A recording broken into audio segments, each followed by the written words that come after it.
to another Saru Show, the one day of the week where we do our little retro video game discussion. We pose a question to you guys answer it. We read them together here online. It's fun. We all get together. No. Oh my god. Oh, I forgot you need to change that. The secret of sex. No. Poor Jesse. Jesse was immediately shooketh.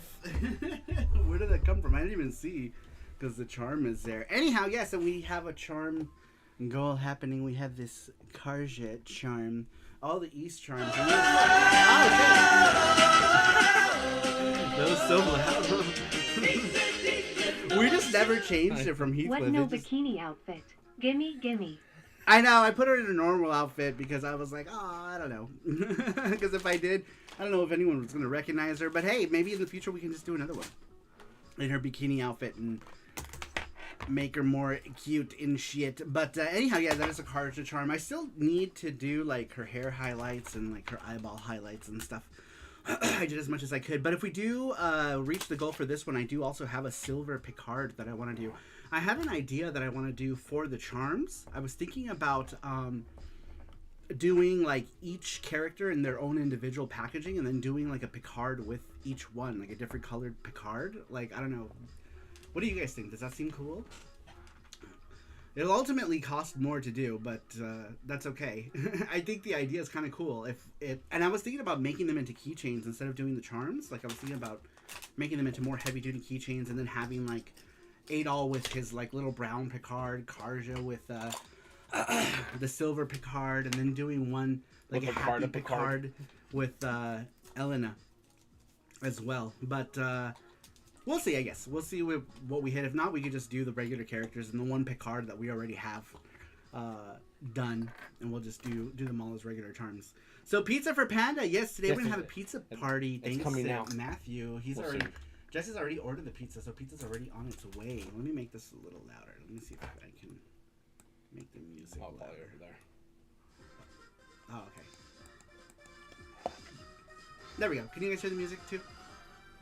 Have the music in the background. Man, this floor is an absolute mess of junk. So pizza, yes, we're gonna do pizza. All right, here, let me move it. Let me just. No, it's this side over here, not that side. Oh, it's that side? Yeah. There we go. We'll just cover it with stuff. There's like a towel there. What was that for? What was that for? Dang, a nice chibi artwork of Karja. Thank you, Matthew Kelly. I appreciate that. She's still not quite complete yet, but we had to go live, so I always do this. I do like the charm like the day of, because I'm busy doing a whole bunch of other stuff. Still doing a lot of like charms, pixel related stuff for Nyanja and everything, so we've got a whole thing going. But anyway, let's go ahead and take a look and see who is in the chat. GT Beakermans is here. Hello, Beakermans. Braylin Gordos. And enough. Gizmo, Matthew Kelly. Welcome in, guys. And of course, Matthew, who has last night donated so that Panda could have a little pizza party of his favorite trash pizza. He's gonna have his favorite. You know, I mean, he can have whatever he wants. Matthew donated for him to have Little Caesars, so he's gonna have Little Caesars. What all did you get, by the way? I got got pizza. What else did you get? Pizza. Crazy bread. Pizza, crazy bread, and crazy sticks. And crazy sticks. I think, so much bread, we're gonna be constipated for days. All right, well, let's go ahead and get into it. We had asked you guys last week. There's a poop right here. He's our friend. And Poop. Yeah, a Diglett too. And a Diglett. A Diglett and a poop. You can't see the Diglett, but you can see the poop. His name is Poop Nando, according to Jesse. Nando. I enjoyed the discussion for Johnny Graphics channel today. Oh, that's right. I should share that with you guys. Give me one second. Let me find that. Let me find it. I'll share it with you guys. That's right. We were doing that. I made everything dark for you. Thank you. I appreciate that. I love that. There it is. Yes, so I've been keeping pretty much hush-hush about this because it's not my thing. It's something that Johnny Graphics put together called House of Hue Cards. And I am part of it. I am part of his regular rotation, I believe. There it is. If you guys want to check it out, that is the first episode of House of Hue Cards by on Johnny Graphics' channel. Make sure to check it out. Go ahead and give it a like, comment, whatever. You know, if you're a PC Engine fan, it's gonna be cool. So check it out. Definitely check it out. Gordo playing East 9 while watching Saru. Wow, multitasking. Says Matthew. Yes, man. Eventually, I'm gonna have to get into East 9. Ooh, something is going on. Is someone already at her door? No, that can't be. He literally just ordered it like 2 seconds ago. What happened? What was that? Oh, okay. I thought someone was at her door. No, there is a person at her door. There is? Oh no, never mind. That was you. Sorry. Let me delete all of these notifications. I was like, oh no. Never mind. All right. Anyhow, let's go ahead and get into it. Make sure to check out that video, you guys. Please check out that video. And you started late, did we?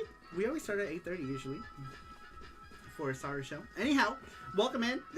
Thank you for being here. Lol, I'm on the final chapter. The music is excellent in this chapter. I mean, it's an East game. East game is known for excellent music. Even East 10 that was more subdued had a lot of really good tracks. A lot of them that are like got stuck in my head. And it's funny, a lot of like the slow tracks are the ones that I enjoyed in East 10. Normally I want like the super like fast-paced, heavy like rock stuff, but like a lot of the melodic tunes is what ended up sticking out for me with East 10, which was cool. Anyhow, once again, check out House of Hue Cards by Johnny Graphics. It's a podcast about the PC Engine Turbo Graphics. So if you guys want to check it out, you guys are fans of PC Engine Turbo Graphics, definitely check it out. There is the link. I'll go ahead and post it one more time while I still have it. That is it. Watch it. Watch it. Like it. Put it in your bum. In your bum. Put it in your whatever. Watch later list. If you want to. All right, let's go ahead and take a look and see how many answers did we get. We have 1, 2, 3, 4, 5, 6, 7, 8, 9, 10, 11, 12, 13, 14, 15. Wow. And add 4 to that. Oh shit, really? Just right now. Very cool. All right, so it looks like it was a good idea to do SaruShow weekly. I was worried about that. I was worried if we weren't going to get enough answers every week. Oh, Matthew with all the gift subs. Look at that. Thank you so much, Matthew. Thank you. Look at that. So generous, Matthew, spreading that love. Thank you so much. Matthew has gifted a sub to Sweet Like Sugar, to Taddy P, to American Patriot, to Hustle Hard Crypto, to True Gamer. Thank you. I appreciate that. Thank you. All right. Let's go ahead and just get right into it. Yeah. So we had asked you guys. Yeah, I know, Matthew. Thank you so much. Boys and girls, I hope you're doing well. Scruffy looking RGB, thank you for popping in. Scruffy. How is Scruffy? How is the Scruffy today? Scruffy did one, too. Oh, did you? Awesome. Yay. Thank you, Scruffy, for doing the weekly question. I appreciate it. Scruffy looking RGB in the house. Make sure that y'all check out Scruffy looking RGB. Super cool dude. There is his channel right there. Go ahead and check him out. So before we start, what's your favorite story about a game purchase? Mine? Why don't we get? We'll talk about that towards the end. Towards the end, okay. Yeah, or somewhere in the middle. Okay. I submitted mine. Oh, did you? Yeah. Did you do one? How funny! How funny! All right. Crazy Cubano, what's up? Welcome in. He says, yo, how you doing, Crazy Cubano? Long time no see. Welcome in. George Lopez says, playing East 10 now. Loving it. I don't know why some don't think it's up to the East standards. I would respectfully disagree and think it's a great addition. I agree with you, George. I absolutely love East 10. And seriously, for me, it's like 9.5 out of 10. It was so good. I put so many hours into it. I still have like post-game stuff to do. I did beat the secret boss off stream, but I think on stream we did like 70 hours. How many hours of East 10 did we do? It's got to be like close to 70. It was a long time, but anyhow, yeah. So thank you so much. I really appreciate new people hopping in here, and welcome in. Oh, look at all the gift subs. Look at that. Thank you, Matthew. I appreciate that. Thank you, Matthew. Thank you. Matthew, give it a sub to Magnum RPG, to Moron J28, to Pook Ninja, to OK Akano, and to Iriken. Thank you so much. I really appreciate that. Matthew spreading the love as always. Matthew's super generous. He also donated for us to do like a little pizza party tonight as well, because Jesse wanted to get Little Caesars, and I was like, no, we're not gonna get any more of your trash pizza. And Matthew was like, no, you're gonna get it. Matthew donated for Jesse to have Little Caesars. So tonight we're gonna have some Little Caesars. Not particularly my favorite, but he absolutely loves it. It's his favorite, and so we're getting some of that tonight, courtesy of Matthew. And look at Matthew gifting all the subs on the channel. I really appreciate it. Ondo Gamer, what's up? Welcome in. He says, Peaks the party. What up, everyone? Welcome in, Ondo Gamer. I really appreciate you being here as well. Famicom Collecting, welcome in. He says, hey, I submitted mine last minute. Hey, it's okay. You guys can actually submit it up to like the very like second half of the show. We still put them in. So if you guys still want a chance to do the giveaway at the end of the show, you can still answer, and it just makes it fun to read your guys' answers here together. But if you don't want to do it that way, you could also just put it in the chat, and we'll read your answers in the chat. Crazy Cabana says Little Caesars is pretty good for the price. That's true. That's true. You do get decent pizza for the price, and I actually found out they do use real stuff, so which is surprising to me, right? I always thought like their cheese was like fake and everything, but no. I saw a documentary on how they're able to do things so cheap, because I guess everything is done by volume or something. Sweet Like Sugar is here. Or if she's here, she can probably explain it. She knows a whole lot about Little Caesars. She can probably explain to us what the chain is like for their procurement of their ingredients and stuff. But anyhow, yes, welcome in. Matthew says, when the new East 10 new version comes out, then Saru will likely be... The old East 10 was boring. This new version is so much better. I do plan on playing it. I wonder how they're going to do it, though. Is it going to be like... For people who bought it digitally, is it going to be like a DLC? Or how do you guys think that's going to work with that? Thank you, Matthew, for pinning the question. There it is. If you guys want to answer it, you can. Later on, when Sweet Like Sugar comes in, we'll go ahead and change the weekly question. We've gone back to doing it weekly. This was always a weekly show, and for a little while, we did it every other week because I was doing another podcast. But I'm no longer doing that anymore, so we're going back to doing it every week like it was for the last 5 years. And we've been giving away a game every single time we do this show at the end of the show, so that gives you guys a little incentive to answer that Gleam Link question. And like I said, we've been doing it for many years. Thank you guys, I really appreciate it.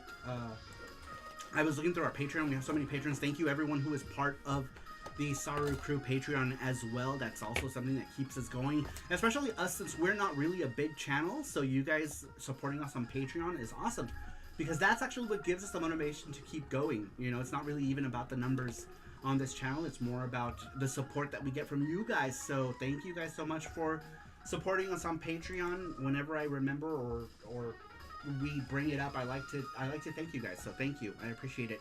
Gordo says, if you don't want a game, you can pick an article of clothing that I take off. Yes, you can pick any, or I can take off my... I'm just kidding. But there are other things that we do, like we do acrylic charms. We make these acrylic charms. Let me show you one really quick. Of course, I don't have any over here to show. I do. I have some.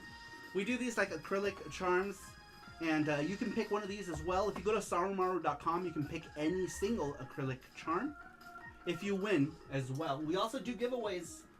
We do the Gachapon giveaway, which has like Gachapon prizes as well. We also have these cool acrylic button back pins as well. Lots of cool stuff you can pick out of any of that stuff. Any of that stuff for the giveaway. So anyhow, let's go ahead and get into it, you guys. We have a lot of questions. A Jill sandwich. That's right. That was who was that? That was Matthew's idea, by the way. The Jill sandwich. Hit the like button. I mean button. Hit all the... Yes, please hit all the buttons if you would. If you guys are here, hit that like button or dislike button. I don't care. Just hit a button. Hit any button. I don't care which button you hit. Just hit one. Just hit a button. Make sure you engage, and then if you want to comment later on, you can. That would be awesome. That does help. But anyway, you guys, let's go ahead and get into it. We had asked you guys, what is your favorite story about a video game purchase? So like you went to, you know, Blockbuster Video and, you know, you saw a thing or whatever. Well, people don't really buy games at Blockbuster. Well, you can technically. Or let's do Toys R Us or KB's Toy Store. You have a memory about a video game, and it's your unforgettable story of a video game that you bought. Like button smashed. Thank you so much, Johnny Graphics. Welcome in. I was just sharing the House of Hue cards link with Johnny Graphics. By the way, for those of you who are just coming in, please make sure to check out this video here. This is the first episode of House of Hue Cards with Johnny Graphics. He's doing these PC Engine Turbo Graphics podcasts, and they're super awesome. I'm glad to be a part of it, and very happy that he chose me to be part of his little project. It's super cool. And we're also going to make some more videos together. If you guys don't know, me and Johnny Graphics made a video together about PC Engine Turbo Graphics stuff. And we're going to do another one, which I was supposed to get some stuff to him already, and I totally forgot. But we'll get on that. We'll get on that. I think we kind of, we were all about the podcast, right? Yeah, podcast was good. There's another one on the way as well. They're going to keep coming so long as people watch them. So make sure you guys give it a watch. As long as people are watching them, it gives him the motivation to want to keep posting it. So yeah, you guys watch it.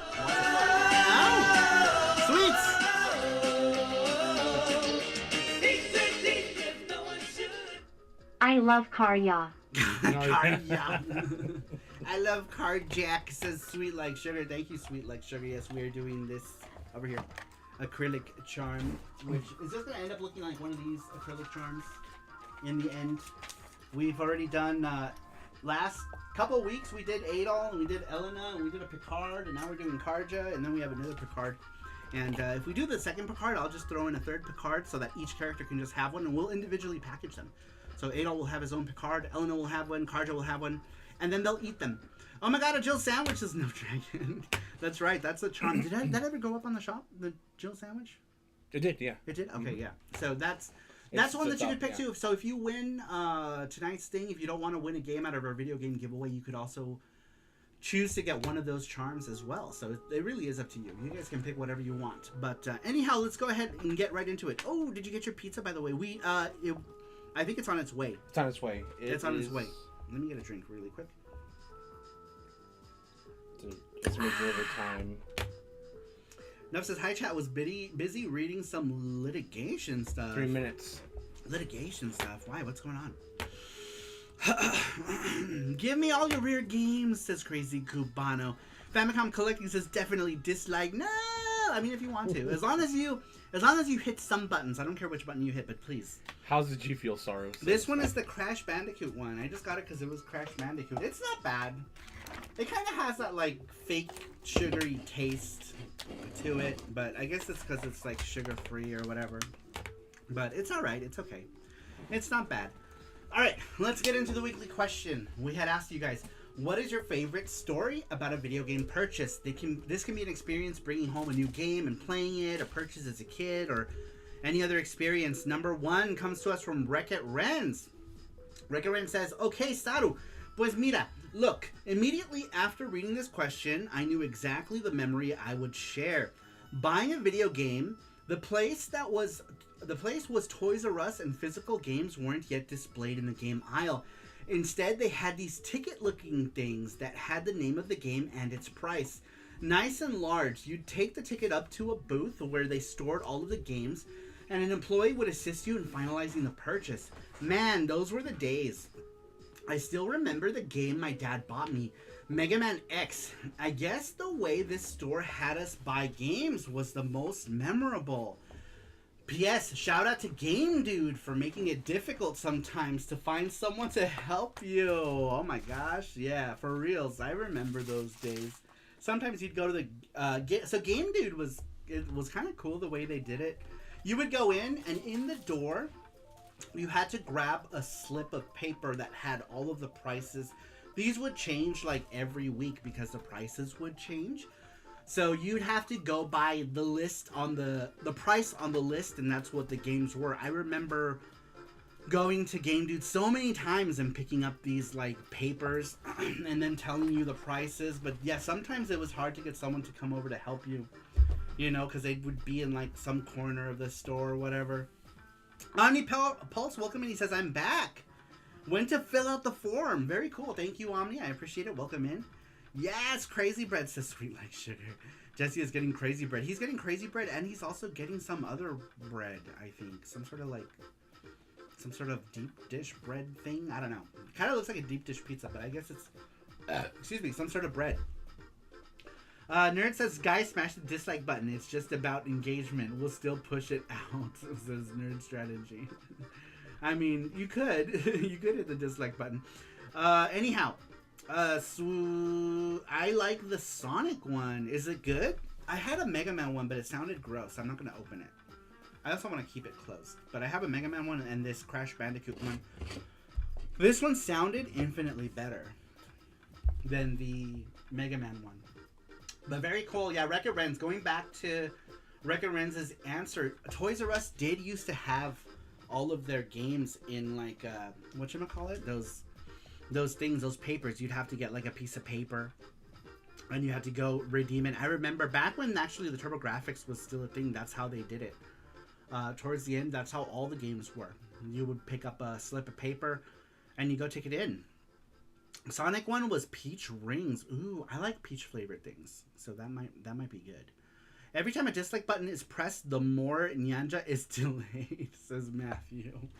But yeah, let's go ahead and move on. Very cool answer, Wreck-It Rens. I love it. I don't know if he's here yet. Is Wreck-It Rens here yet? Probably not yet. But very cool answer. All right, moving on.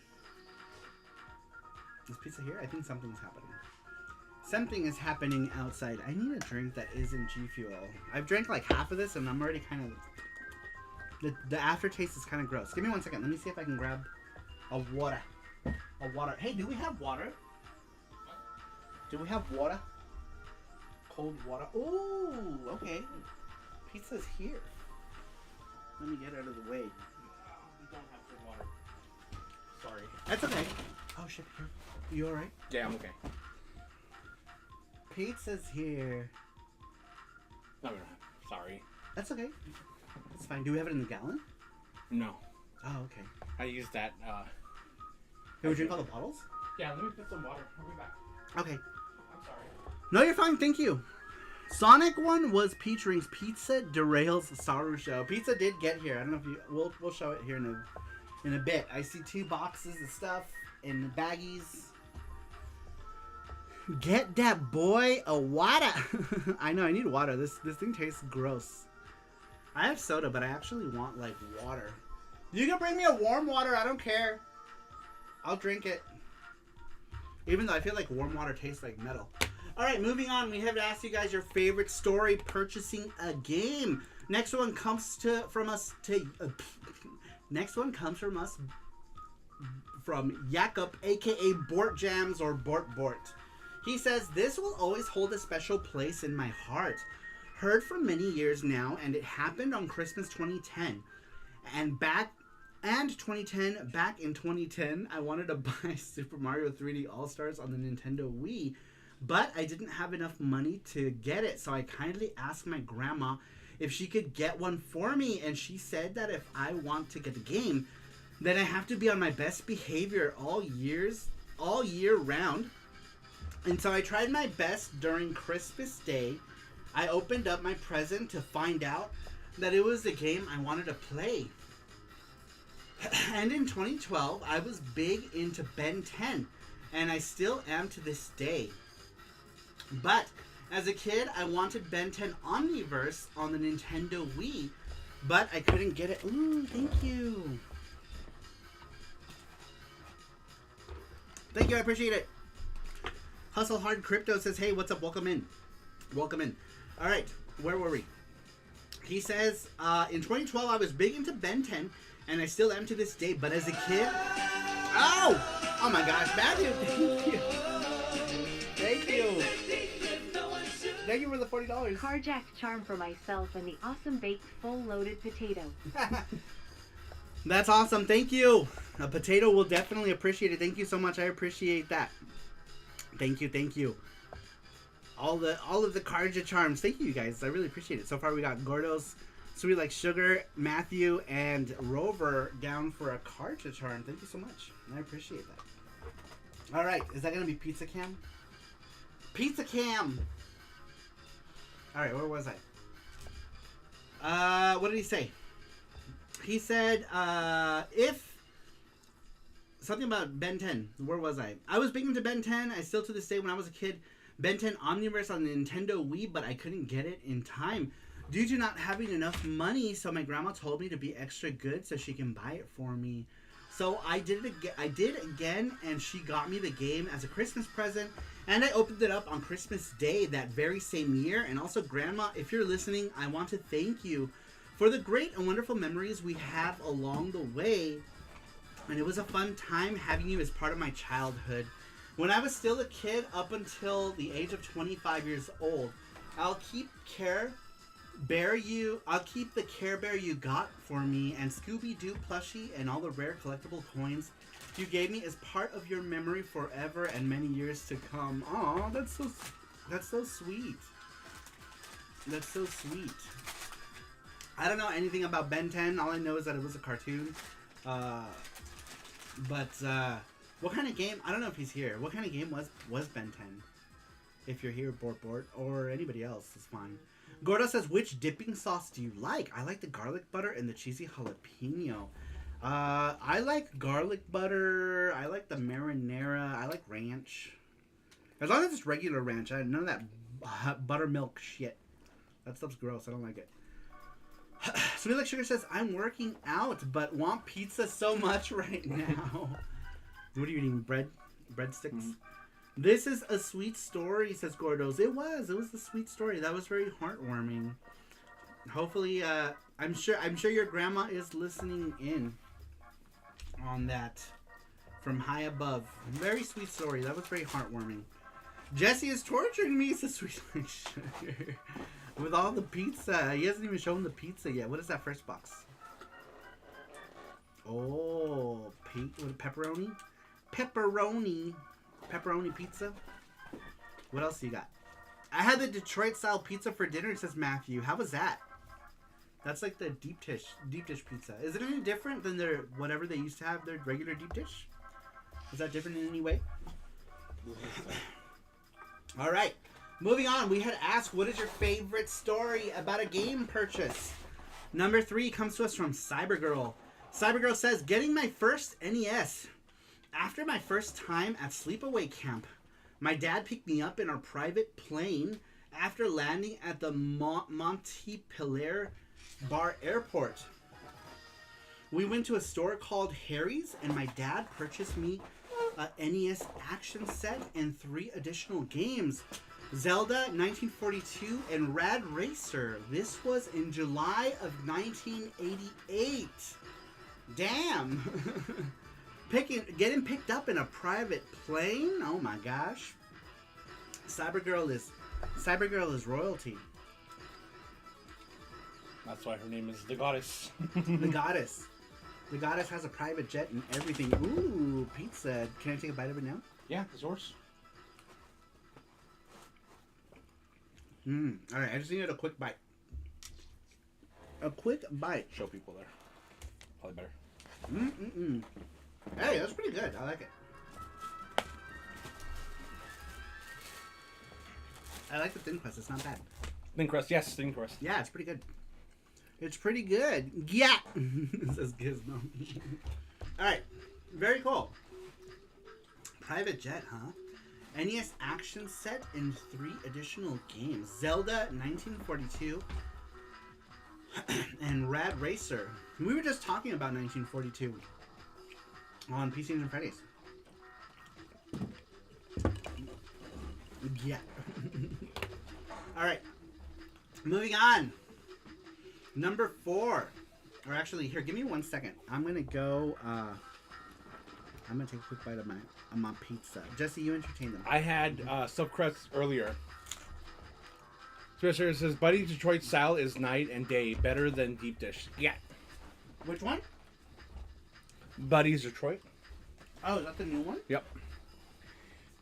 Impulse says, oh my gosh, I love going to the booth with my ticket after I paid for the games and then see hundreds of games behind the Toys R Us clerk. Man. I used to love shopping at Toys R Us. Toys R Us was awesome. Awesome. All right. Hey, Jesse, have you finished the Zelda Echoes of Wisdom? Yes, I did. It was really good. Did you like it? Wisdom. Huh? Echoes of Wisdom. This is the newest one Oh. with Zelda. Oh, yeah. Where she's like picking up stuff. Yeah. It's kind of puzzly, right? All right. Next one comes to us from Jersey Joe's. Jersey Joe says, so, I once had a fresh copy of Chrono Trigger in box, and the instruction booklet was mint. I was young and dumb, and I fucked around and found out. I put the cart inside an N64 Game Shark. When I started it up, the screen went blank. I'm sure the cart was erased. The data on the cart was erased. I sold the game later and got a good price for it anyway. So he lost his save data. Man, that's gotta be hard, right? Like you're playing a game and you're like close to the end, and then boom, save data gone. That's happened with me. It happened with me. Oh, I hate that. With Sakura Wars. With two Sakura Wars games, actually. The Sakura Wars remake on PS2 and Sakura Wars 5. I lost my save data for both of those games because they were on the same memory card, and I was like, no. Nothing worse. One time I was playing Pokemon, right? And the Pokemon, I had over like 50 hours. And I woke up the next day, went and like new game, and I'm like, what the fuck happened to my save data, right? And then I found out that I played again for like 10 hours. And then again, it was the save data was gone, and then I realized that the battery was bad. So, but it sucks. It sucks when you're playing an RPG game, when you lose all your data, because then it's like, fuck. Yeah. What did I have? I had so many materials. I had an RPG, and it just sucks. Yeah, you lose so many hours, right? Yeah.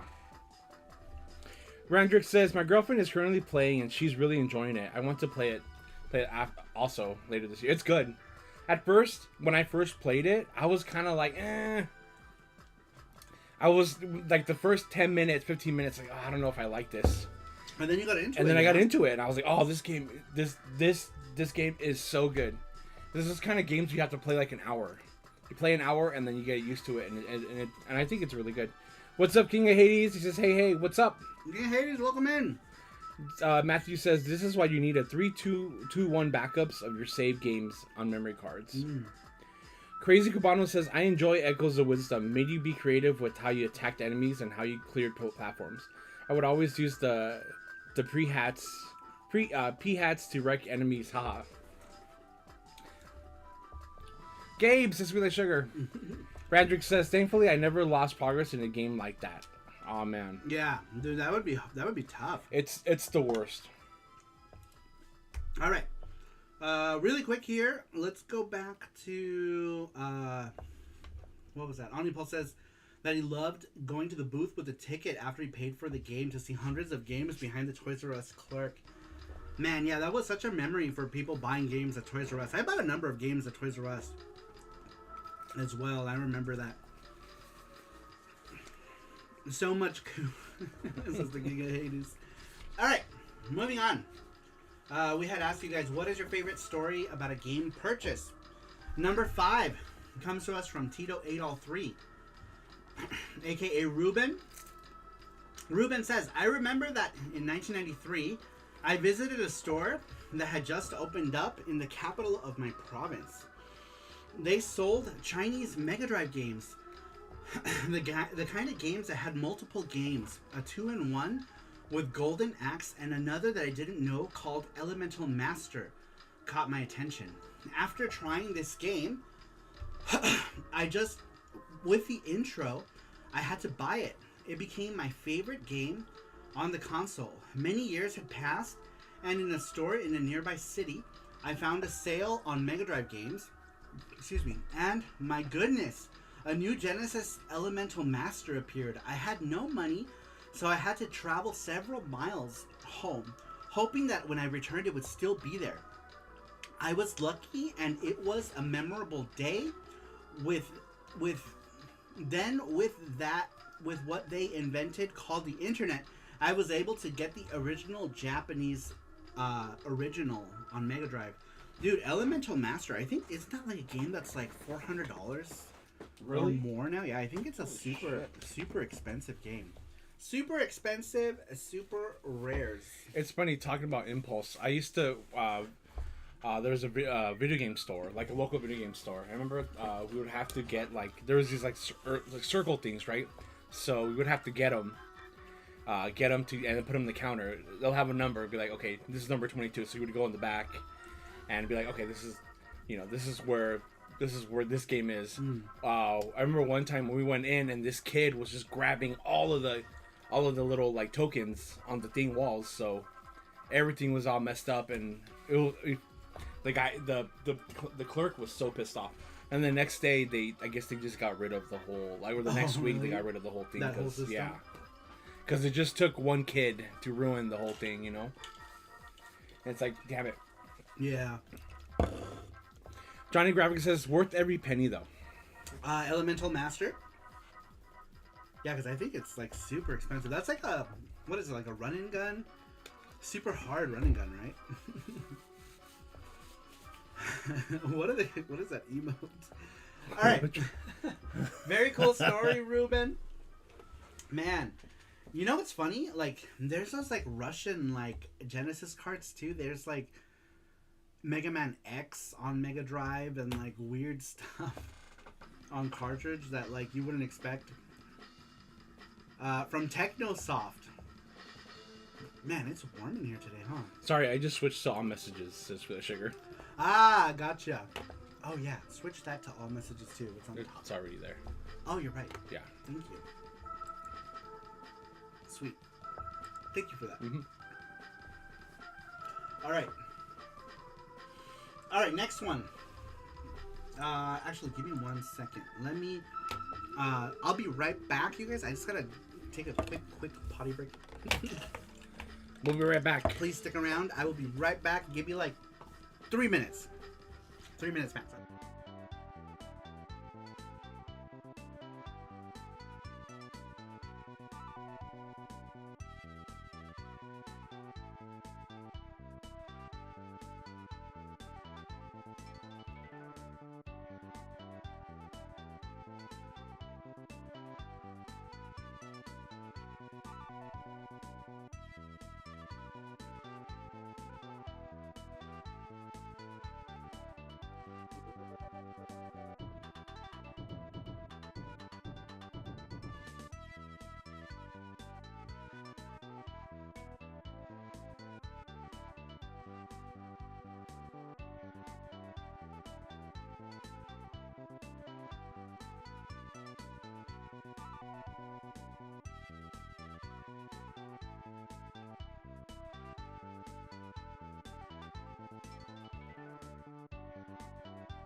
Alright, sorry about that. The G Fuel is like running right through me, you guys.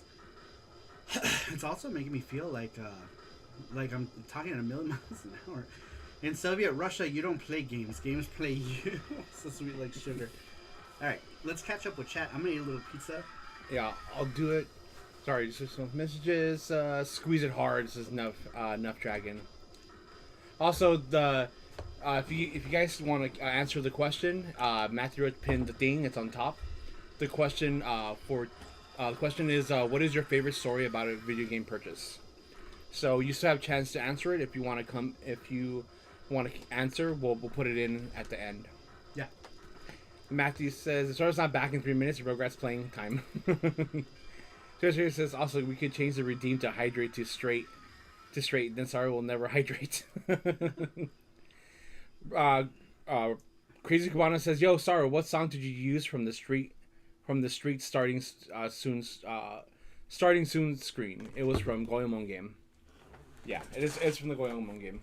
Yeah, it's from specifically I think Goemon 2, right? Or Ganbare Goemon Yukihime something or other. The one that's Mystical Ninja in the US, I think.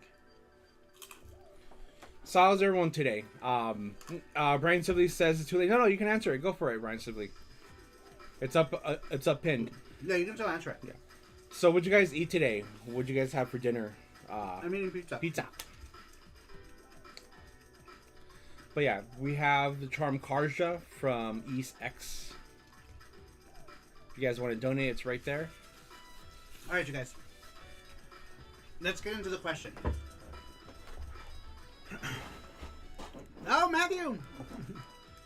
There it is. There goes Karja. That's a cute super sticker. Thank you, Matthew. Hibachi grill over here. Ooh. Nice. I love anything cooked on a grill. What did you have on the hibachi grill? Did you have chicken? Chicken and veggies? Mackenzie says, just got off work. I'll be back soon just to drop off a work colleague. Awesome. We'll be here, Mackenzie. We'll be here. And we have an answer from Mackenzie. Ring Fit. All right. We had asked you guys, what is your favorite memory about a game purchase? Number 6 comes to us from Nerd Strategy. Nerd Strategy says, I remember when Super Mario Galaxy came out for the Wii. And yeah, I should play that again. But back to the point, one night I was wandering around Walmart after work. This was back when it was 24-hour store and I was working an overnight job. Just didn't want to go home yet. And I see Super Mario Galaxy was on sale. Now the game wasn't supposed to come out quite yet. Like for about 3 or 4 more days. I'm guessing that it just got put in and put out on the shelves. So I took a chance and well, I didn't go to sleep that day. Lol, I just rotted my brain waving around a weird controller collecting star bits. And you have to admit, that opening we got to see when Bowser kidnaps Peach by pulling the castle out of the ground. It's probably the best intro for a Mario game. And yes, let me break street date for it. And yeah, I didn't have internet at the time. Anyway, so my console never got banned or anything from it either, says Nerd Strategy. Man. Excuse me. You remember the days when Walmart used to always break street date? Dude, Macross used to always break street... Macross. Sorry, I read the next thing. Macross. Walmart used to always break street date. Let's see here. David Tran, welcome in, says in 1993, I saw Macross 2 Lovers again. Then I went over to the game booth by the entrance of the nearby flea market. They had a new copy of Lightning Force for the Genesis. Great afternoon, says David Tran. Very nice. David Tran, did you get a copy of the Blu-ray Do You Remember Love that came out on Blu-ray? Man, that thing is, it's kind of pricey. I would have been down for it, but maybe once it, I don't know. Maybe I'll just get it bootlegged or something. I'm just kidding. I'm not gonna buy it bootlegged, but I could watch it streaming maybe. I think Harmony Gold still owns the rights to Minmay stuff, right? Is that the case? Randrix says mine shipped yesterday. When that sugar says chicken and veggies, Saru knows me well. Chicken and veggies, I figured as much. I love chicken and veggies hibachi. Can you read the chat? I'm just going to take a bite of pizza. Unless Star and Jesse has a food coma. Ranger says, mine shipped yesterday. Nerd Strategy says, Walmart, I think, just wants to make money. They used to not care, but I think it changed because they get sued like every day, lol. Radrick says, pricey, but I had to get it. Matthew Roach says, do you remember Love Will Never Come Out in the West? No. What? Because of Harmony Gold, right? Mm-hmm. Harmony Gold is still fucking shit up for Macross fans. Thank you, Harmony Gold. But yeah, that's a shame. What is this camera pointing at just boxes? Oh yeah, you don't want it to get cold. Huh? That's why. You can make it smaller though. Since This it's one? just, yeah, just make that camera. Make that camera smaller. Matthew, who's in the chat, bought us pizza. So we've been eating pizza. Thank you again, Matthew. Stupid Harmony Gold. That's good. Oh, here it is. Yeah. So we've been having a little pizza party. It doesn't bode well for me breeding and stuff though, so I apologize.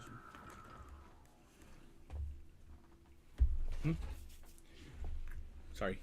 Do you remember? Oh, it says, Matt says, stupid Harmony Gold. They need to cease to exist. Yeah, it's unfortunate. But yeah. We have the new thing, the white Picard. It's up. You're not yours. Yeah. Not all yours are popping up. Look, that's why I told you to change it because you have to change it. No, here, too. this one? Yeah. I already read that one. Oh, okay. Yeah, I read all these already. Oh, sorry. Yeah. No, that's okay. All right. That was Nerd Strategy. Very cool answer, Nerd Strategy. Super Mario Galaxy is a good Mario game, especially coming from Super Mario Sunshine. I don't know if it's blasphemy or not, but I'm not a big fan of Super Mario Sunshine. All right. Favorite game memory or of you purchasing a game. Next one comes to us from Gaijin79. Gaijin says, this is a bit of a recent one around these parts, but I got the Wii on launch day. The only one time I ever done that. And I brought it home for me and my roommates to play. Wii Sports was a blast. Red Steel and Elebits, not so much, says Gaijin. Man, I remember Red Steel. What else was there? Was there like Perfect Dark in the beginning too? I seem to remember playing no, I think it was Red Steel. I think I'm thinking 360. Potful. Crazy Guano says, Saru, what do you think of Steam Hearts Advanced VG coming from modern consoles? What other obscure games would you like to see come out? I'd love to see Gates or Lords of Thunder re-release. Says, that would be cool. If that's up to Konami though. Konami needs to do that. I don't think Konami gives a shit about any of the HUDs and stuff. I definitely want to get the Steam Hearts. Did you pre-order it already, Crazy Cubano? Did you pre-order Steam Hearts? Or maybe a Magical Chase Korean combo pack would be sweet, says Crazy Cubano. That would be sweet. David Tran says, I have the US renditions VHS tapes. It looks awful on my TV, but I can't get rid of them, says David Tran. David Tran, I'm a huge fan of VHS and Laserdisc. I have a bunch of Laserdisc. I actually have a Laserdisc that's autographed by Mari Ijima. One of the Macross Laserdiscs I got in 2009. Whenever she was at Anime Expo. Mari Ijima was at Anime Expo. Crazy Cabana says, yes, sir. I got the PS5 version from Amazon Japan. Oh, are they shipping to the US? Because I heard they were having some sort of thing where they weren't shipping. If that's the case, I might need to pre-order the Nintendo Switch one. Sweet Sugar says, I agree, Gabe. Matthew Roach says, how about Jackie Chan PC Engine game on modern consoles? That'd be cool. That would be cool. The Picard. It's so cute. He's like, he looks mischievous. Sweet Sugar, there's hope now, at least. For what? For all the other consoles. Yeah. I like to see that, Matthew, says Crazy Cubano. That would be cool. Dude, a new Jackie Chan, not like Stunt Master or whatever, like the old school Jackie Chan on PC Engine. It's hard, huh? What's hard? Huh? To like keep conversation. Hey LRG, when is Ronda? Oh my god! You're right!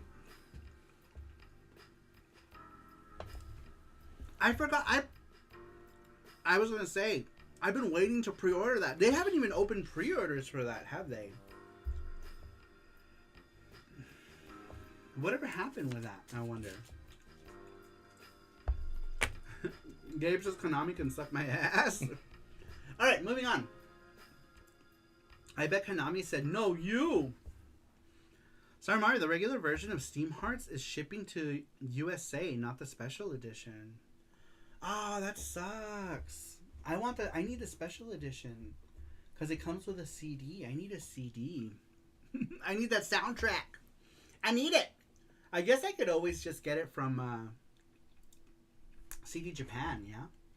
Alright, someone give me a soundtrack. Someone in the Saru crew. What do you want to listen to? Crazy Cubano says, I got the regular version. Let's do Steam Hearts. Talking about Steam Hearts, let's listen to Steam Hearts music. Hopefully the soundtrack doesn't have... I put Steam Farts. Steam Hearts. Hopefully the soundtrack doesn't have like all the moaning and stuff. No, it doesn't. It's just the soundtrack. FX and Yuki OST, says Matt Roach. That's a good one. Too bad we don't... We need to put that up on YouTube in its completion. In its completion. I guess we could always just pop the game into the computer and listen to it that way. Actually, that's true. We'll do that after some Steam Hearts. I'll pop in the Yuki, FXing it Yuki into the computer, and we can just listen to it that way. Yuki says with sugar. Red Book audio for the win, says Matthew Roach. Yeah, since I got. There's the Gachapon CD player. Gachapon's right here. Dude, I've been using the new computer I got from a very generous member of the Saru crew. This computer I'm on right now on this side has been amazing. I played East 10 on it. It's got a CD player. Alright, we can play audio CD player. Alright, I'm adding people right now. Alright, I got Yuki queued up on the CD player as well. So we'll listen to Yuki after we listen to some Steam Hearts. Steam Hearts has some good ass music though, doesn't it? I love the music in Steam Hearts. I think who's the composer? I think it's Chemul. GT Bickerman says my new truck doesn't have a CD player. All right. There's the Gachapon. I'm gonna start adding people right now. So right now I see Sweet Like Sugar. Okay, I see GT Bickerman. Let's put GT Beaker. Who else do I see? I see Matthew. All right, Matthew. If you're Saru crew, just let us know. Let me know. Let's see, Crazy Cubano. I'm just put Gabe.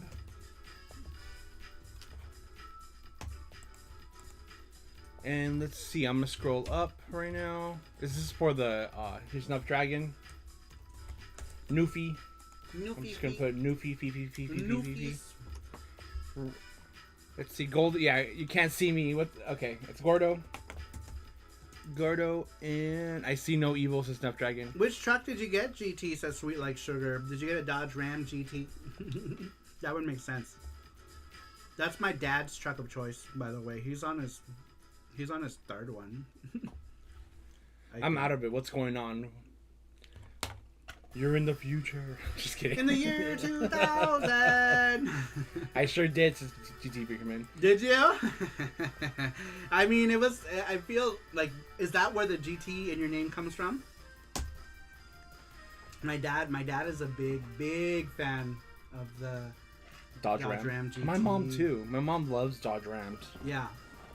My dad, go ahead, he had recently, the last truck. Do you remember the last one? That was a Dodge Ram GT. Oh, you're right. Before that, he just had a Just a regular Dodge Ram. The new one is like all souped up. It's funny. My mom is so tiny. She's like what? I would say like 5'1", 5'2", and she gets like. She loves Dodge Rams. Like you'll see her like driving a big ass truck. She comes out. She's all tiny. It's so funny. I love to ram, says Snapdragon. Me too. GT Premium says 2024 Ram 2500 big horn diamond black crystal pearl coat. Nice. And truck balls. Did you get truck balls? It is customary for any big truck owner to have truck balls. Shiny as fuck. Okay, Gizmo. If you don't have truck balls, what are you even doing with your life? Gizmo. If you like GT, you're welcome. If you don't like it, I had nothing to do with it. It's too late, sugar. Nuff Dragon says Night Danky King shirt. Says Nuff Dragon. Thank you. I'm kind of sad though because it's starting to like come apart. Like this string is coming apart, so the neck is starting to get bigger. It used to be like really like tight on me, but I love this shirt. I love it. Look at Danky King. He's my spirit animal. Eating bananas, sitting naked on a barrel. That's me pretty much every Sunday. Also, Nerd Strategy, what was going on? We were doing the Gachapon. So you can, I put the link in, so if you want to sign up. That ass crack. I've already done truck stuff too. Pulled my old truck home behind it. GT is related to my name. I figured as much. Matthew Roach says, excited for Sonic Wings reunion? I am. I want to get it too. Too much shit's coming out, man. I can't afford it to get any of it. I can't afford. I'm going to be paying for these games until 2027. You guys, seriously. I am for Sonic Wings, says Crazy Cubano. Because I keep putting stuff on credit cards to pay for stuff. Because I don't have money. All right. Moving on, we had asked you guys, what is your favorite story about purchasing a game? Number 8 comes to us from Braylin. Braylin says, I remember my sister taking me to Toys R Us as a kid, and I got to pick out a new game. I ended up picking out Final Fantasy 1 and 2 Dawn of Sorrows, and I was obsessed with watching my older cousin play Final Fantasy 10, and I wanted to get in on the action. I remember reading the box art and manual in the darkness of the car and on the way home. I didn't get to play any during the night because I couldn't see, but that next morning I started it and it was such a great experience, says Braylin. Oh my god, I spent so much time on Final Fantasy X and like that stupid freaking what was the thing called? The monosphere? On International, it was different. It was like a whole, like... It wasn't a sphere. What was it called? I don't remember what it was called. But I spent a large amount of time fucking with that. And I did that with East 10 and the stupid, like, the mono thing as well. Oh, yeah. Spent so much time. Like, I didn't know I was going to get addicted. It reminded me... That part of East 10 reminded me so much of the Mana thing in Final Fantasy X as well. Like, I don't know if someone's borrowing ideas. Falcom is like, hey, Square Enix, can I copy your homework? And they're like, all right, but don't make it too obvious. But I had fun doing that. Welcome in, base. It says, filled your holes. Filled your forums. It says, some people. I'm already filling my holes. Everyone's saying, welcome in, Inubase. 3D Trigger says, thank you, Inubase. GT Brigman says, pick up my trucks on Discord. SaruPro only channel. Ooh. Let us see. Once again, Matthew, thank you for the pizza. Thank you, Matthew. Matthew bought us pizza tonight. And it's so good. Only. Well, he bought it for Panda, but I'm eating it too. Oh, wow. That looks nice. I like black. Mm. Black is my favorite color. Black and red for that truck? Yeah. For that specific truck, black and red. Yep. My mom's Dodge Ram was red. It was Dodge Ram 2001, I think. I forgot what it was. It was huge. I love the grill on those. Yeah. I feel like it's so iconic. My mom had a step stool when she would get up. I love Final Fantasy X, says Matthew Roach, and the cutscenes with Titus and Yuna in the water. Inubase says, I only do it because I want wealth, fame, and getting my words spat out by Saru, says Inubase. Welcome in, Inubase. How you doing? Scruffy's still here. He says, anyways, yo, man, how's it going? GT Burger says, went from white to black, not going back, lol. GT Burger, man. And you know what they say? Once you go black, prolapse. You need a wheelchair? You get a wheelchair. All right. Give me one quick second. That's from White Girls. White Chicks. Oh, really? Yeah. Once you go black, you're gonna need a wheelchair. Anybody saying hi to Scruffy, Sweet Like Sugar, and Matthew. What's up? Sweet Like Sugar says, "Hey, Unibase, working out on a gym, watching Saru." Says Sweet Like Sugar. Typing is fun. Oh wow. Oh no. What is? Typing is fun while working out in the gym. Says Sweet Like Sugar. Multitasking. All right, really quick, since Inubase is here, Inubase is the creator of a game called El Panadero, or The Baker in English. He's currently working on a new game called El Boletero, the Space Ticketer. There's the Steam page. If you guys could do me a favor and just go give him you can download the demo. There's a demo. It's super fun. I played through the demo. The demo's fun. Yeah, the game is entertaining. It has a really unique concept. The concept is very original, I think. And add it to your wish list if you would. If you guys can add it to your wish list, that would be awesome. If you're on Steam, adding stuff to your wish list is free, you guys. Downloading demos to play is free. So yeah, check it out. Check it out. Unibase is also working with us on a game as well called Miko Hearts, about two little priestess girls, and he's been hard at work doing stuff with us as well. So very cool to have Unibase as part of the SaruPro team for some fun stuff. And then when that gets finished, a Tater's gonna put it out on the Atari VCS, and then I'm gonna put it on Steam. It'll be amazing. It'll be fun. Anybody says thank you. You're welcome. All right. Sweet Like Sugar. The crazy bread's calling you. It's getting there. The crazy bread's calling you. Sorry. Did you try the other bread? Did you get? I did, yeah. How was that? Good. You want to try it? Mm-mm. I feel like it'd be too bready. Yeah, it is. It's really bready, but it's good though. I can't have like super bready stuff. Maybe after, because there's gonna be a lot. I'll smash it, and it'll be like thin, so you can just have like a little piece. I think it'll still be dense though. That's true. Just lick it. I don't think it gets any thinner.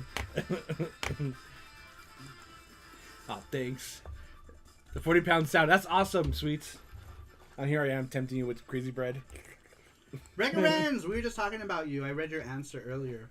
Welcome in, Recommends. Welcome in. Dices, ¿qué onda con el Saru? What's up, Recommends? How you doing? Alright, really quick here.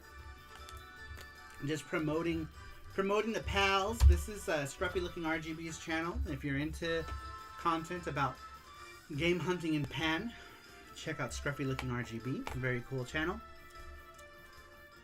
Gonna head to bed, y'all, but I hope you guys have a great rest of your night. Thank you, Gabe. Have a good night. Thank you for being here. Good night, Gabriel. I appreciate it. We hang out soon. Yeah. We'll go eat something. Matthew says, Panda Only Foods tier, where you pay to watch Panda eat pizza. Naked. That's really much what's happening right now. But Panda's right. He's hiding today. A panda's hiding. There you go. There's a panda food cam.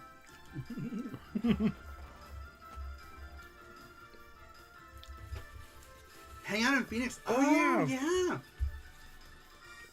I did my answer, says Brian Sudley. Cool. I didn't even think about that.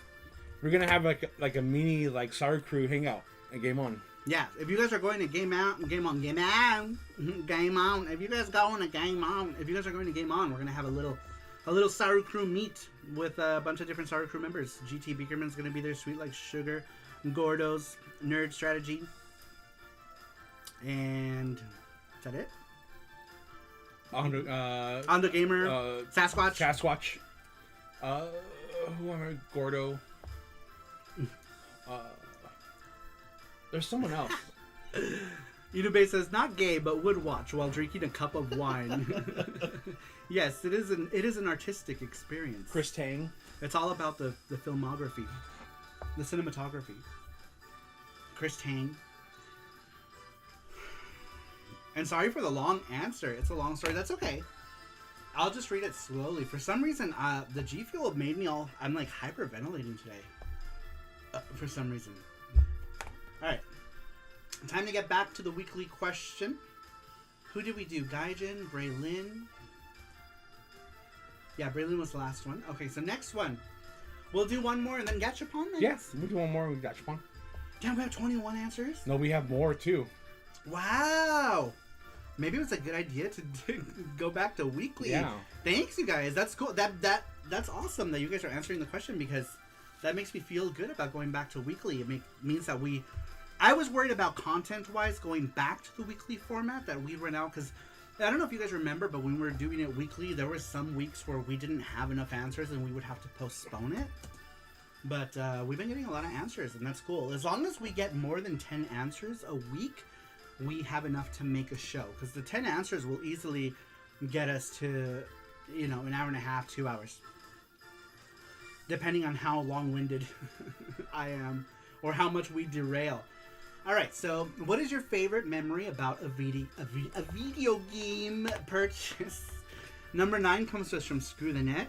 Screw the Net says, I barely remember most purchases, but I do have fond memories of the game store's KB Toys. Had plenty of Game Boy and some 16-bit stuff. Funcoland had a bunch of last gen and used stuff in great condition.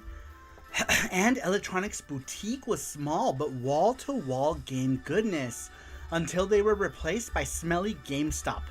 But Toys R Us had the coolest, shiniest, and best aisles of games and demos and consoles ever. Just going there to look was intoxicating. Saru Crew 2025 says Screw the Net. Very cool. Thank you for that answer. Screw the Net. Oh my gosh. So many memories here in this. That's how I can tell we are similar age. KB Toy Stores. Do you guys remember KB Toy Stores in the mall? Going to the mall was always such a treat because you knew they were going to have a KB Toys. Like all malls would have KB Toy Stores, right? So, you would go in and they would have all kind of new games and it was awesome. Man, I remember KB Toys well. We should do, since Brian Studios is long, we should do his now, but we should have the computer do it for us. Oh, okay. You want to do that? Yeah, and then I can eat some pizza. Yeah. All right, Okay, we're gonna do Brian. Just slow that down. We're gonna do Brian Sibley's next. We're gonna use the auto reader for that one, so that 1, I don't hyperventilate, and 2, I can eat a little bit more of my pizza. If you want more. My cold pizza. My pizza's it's still warm actually. Yeah, it's still good. Bad. I feel like thin crust you could eat cold though. Yeah. All right. Here we go. This one comes to us from Brian Sibley, and we'd ask you guys your favorite game purchasing a game memory. 1 second. At some point. At some point, Harry. It's not letting me know. Give me 1 second. If I could just do it. KB here. Toy Stores, the OG game bin, says Nuff Dragon. Love skimming through those big game bins. Oh my god. ASMR, Sarumaru Retro Time. A Sarumaru Retro Time. Great. Oh man, KB Toy Stores was great, says Johnny Graphics. Oh, here we go. Oh, speaking of Johnny Graphics, you guys. Let me post this again. I did it in the beginning, but Got it. we have different people in the chat now. So really quick, Alright, I got it. let me do that. House. This is called House of Key Cards. ATG16 / PC Engine Podcast. There it is. That is the House of Hue Cards podcast that Johnny Graphics is hosting, and I'm a part of, and I'm very happy to be a part of it.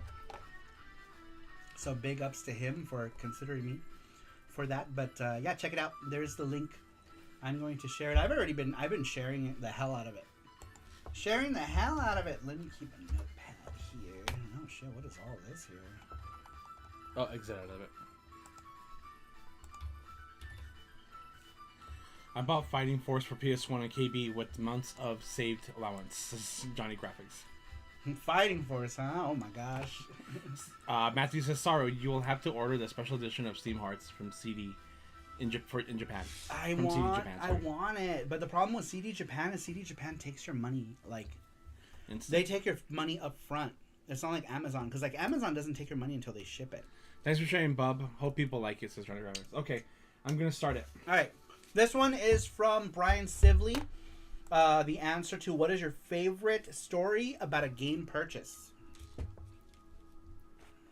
Back in 2014, I saw Batman Arkham Knight get announced and the release date was revealed and being revealed to be for then next generation consoles PS4 and Xbox One. Though like usual, PS4 got extra features. I remember after seeing the trailer and gameplay of Arkham Knight wanting it on day one, so I decided to try to save money for a PS4. Here's a fact about me that I'm ashamed of. I'm terrible at saving money. So by tax time I couldn't even save money because of many temptations, but my mom had other plans in her mind. There was this free tax help in Truman College in the uptown neighborhood of Chicago, a few neighborhoods south of our neighborhood, for low-income people who needed assistance that we went to ever since we got this check. Don't ask how we got it. My mom, while we were waiting to be called, asked me if there were anything I wanted currently. I looked at her like she asked me a crazy question and I asked why. She answered she was just curious. So I told her that I've been trying to save money for a PS4 before this June because this game that is only available on next generation consoles is coming out. She asked me what game is it? I told her that it was Batman Arkham Knight, the last game in the trilogy, and I know that it's a day one purchase. So my mom said once the income tax goes into the bank she will buy me the PS4. At the time I didn't believe her, even though I knew that she didn't lie. I usually get big presents like consoles for Christmas, not during the year. But a month later, on March 3rd, the income tax return came into her account, and being we were going to be out anyway after our business, my mom bought me a PS4 and a few games, and I pre-ordered Batman Arkham Knight. Flash forward to late June, the day finally arrived and I went to my local GameStop and picked up my copy of Batman Arkham Knight, and that night after a long day one update I began to play it. It was everything that I heard about it, and I knew from the get-go that I would enjoy playing it and I will keep it indefinitely. Nice. Very cool. Where was his? Always the end. Last one.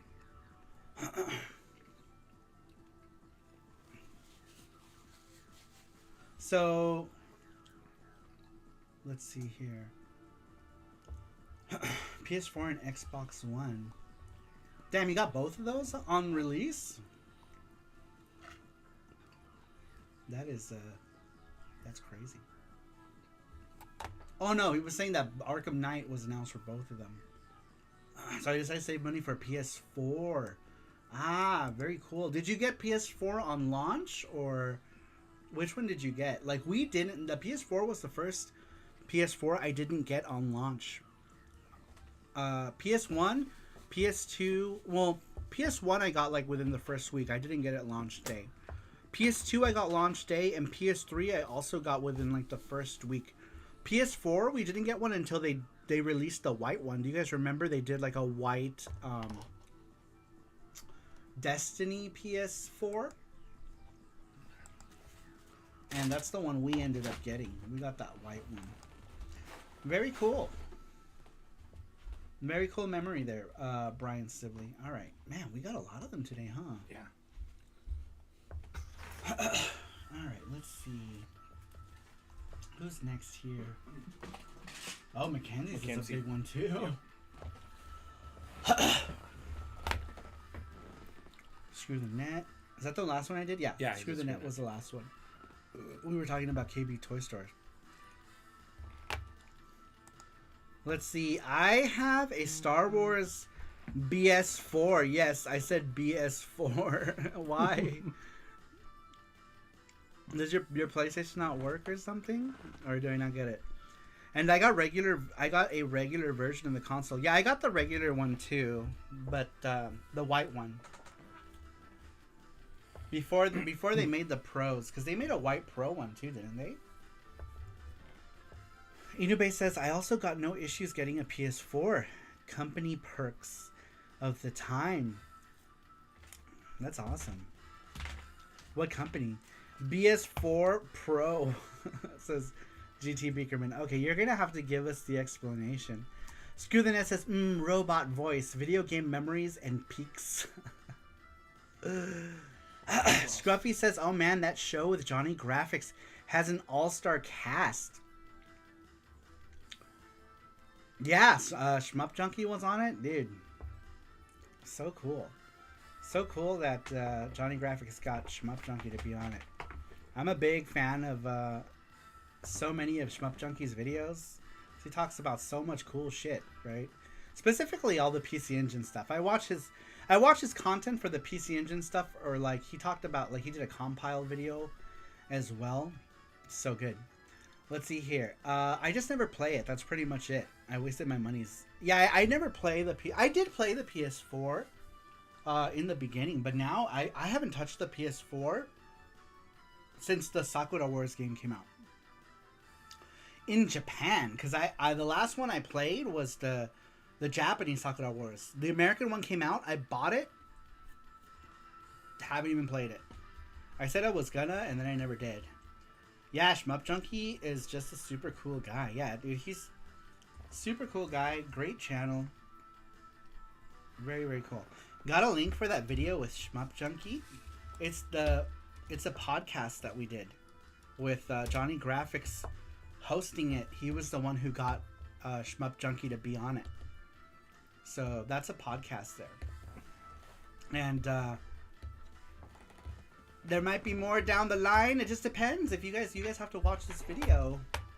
Hopefully we can get more people to watch this podcast so that Johnny Graphics can keep doing them. Because if people aren't watching, he's not going to be motivated to do them. So hopefully we can get people to watch.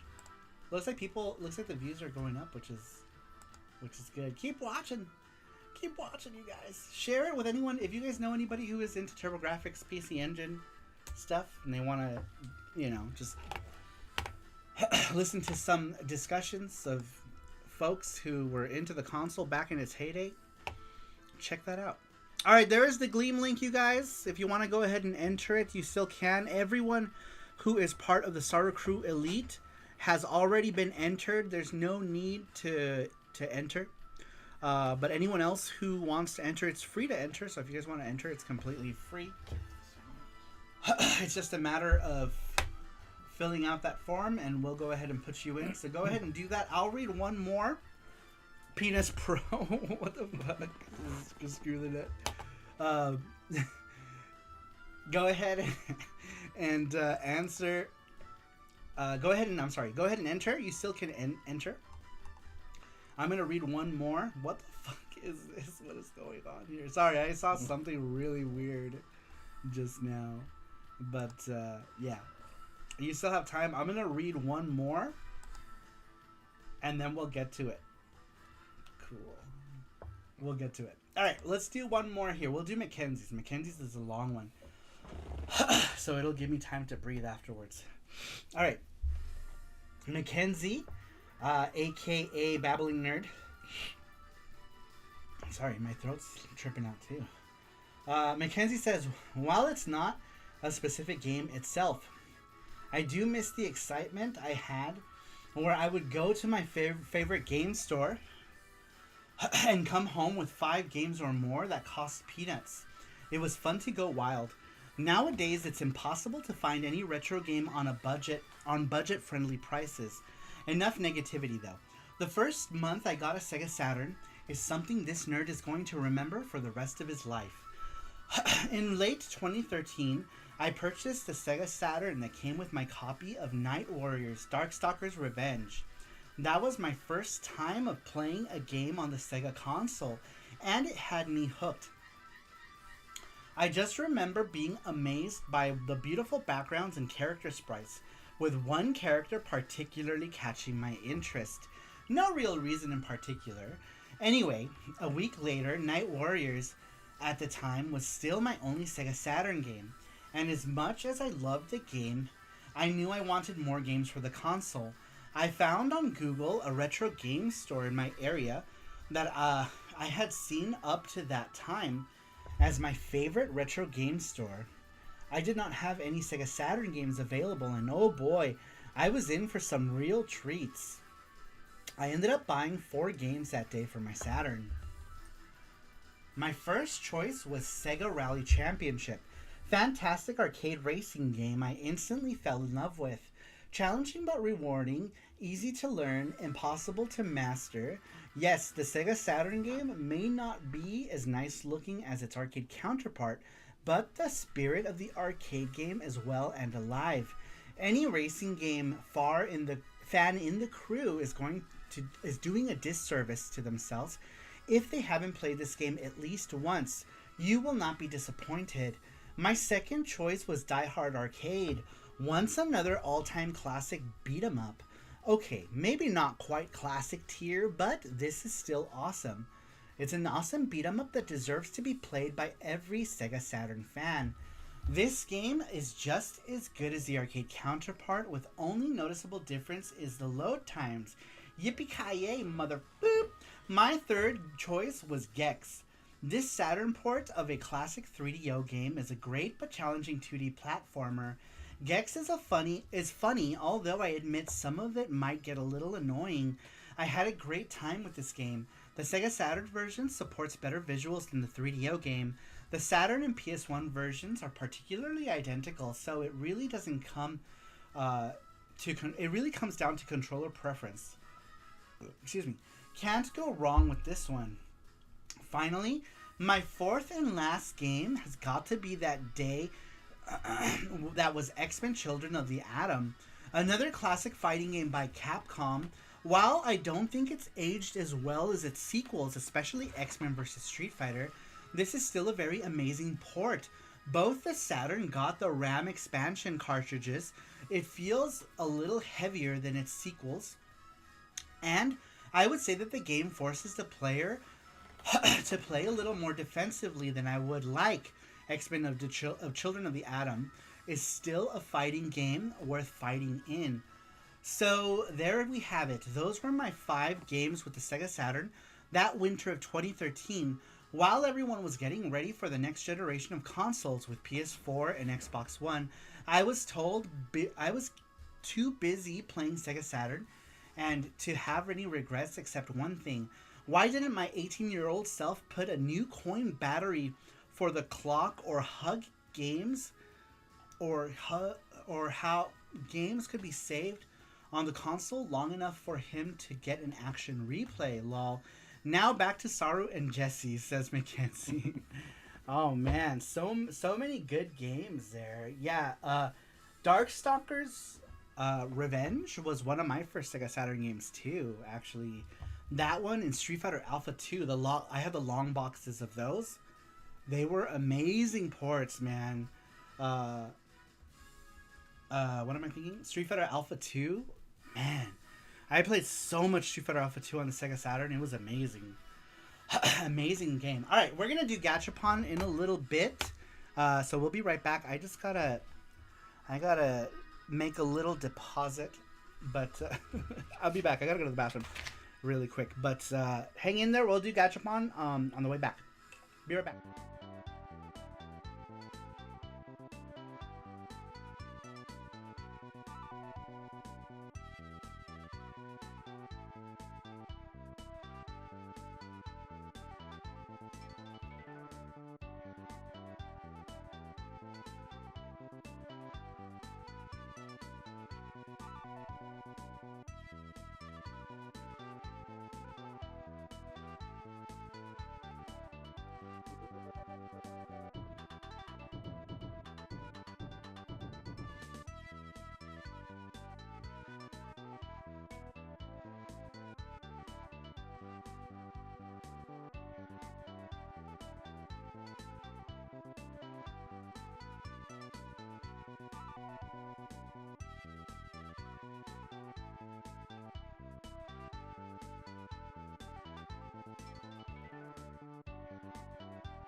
All right, welcome back, everybody. I had to take a little potty break and have a drink and have a quick nibble. Quick nibble off camera. Evercade is Dreamcast. Evercade is the Dreamcast 2, you guys. Go get it. You want a Dreamcast 2? It's the Evercade. Mackenzie, welcome in. I just read yours. I don't know if you heard it, but yours was the one I just read. Yeah, not a fan of the official DC controller. Yeah, the DC controller sucks. I have one of those, I have a Retro Fighters one, which is dope. But there's a newer one that looks even better than the one I have. But the one I have is better than the original, for sure. But I have one, and it's nice.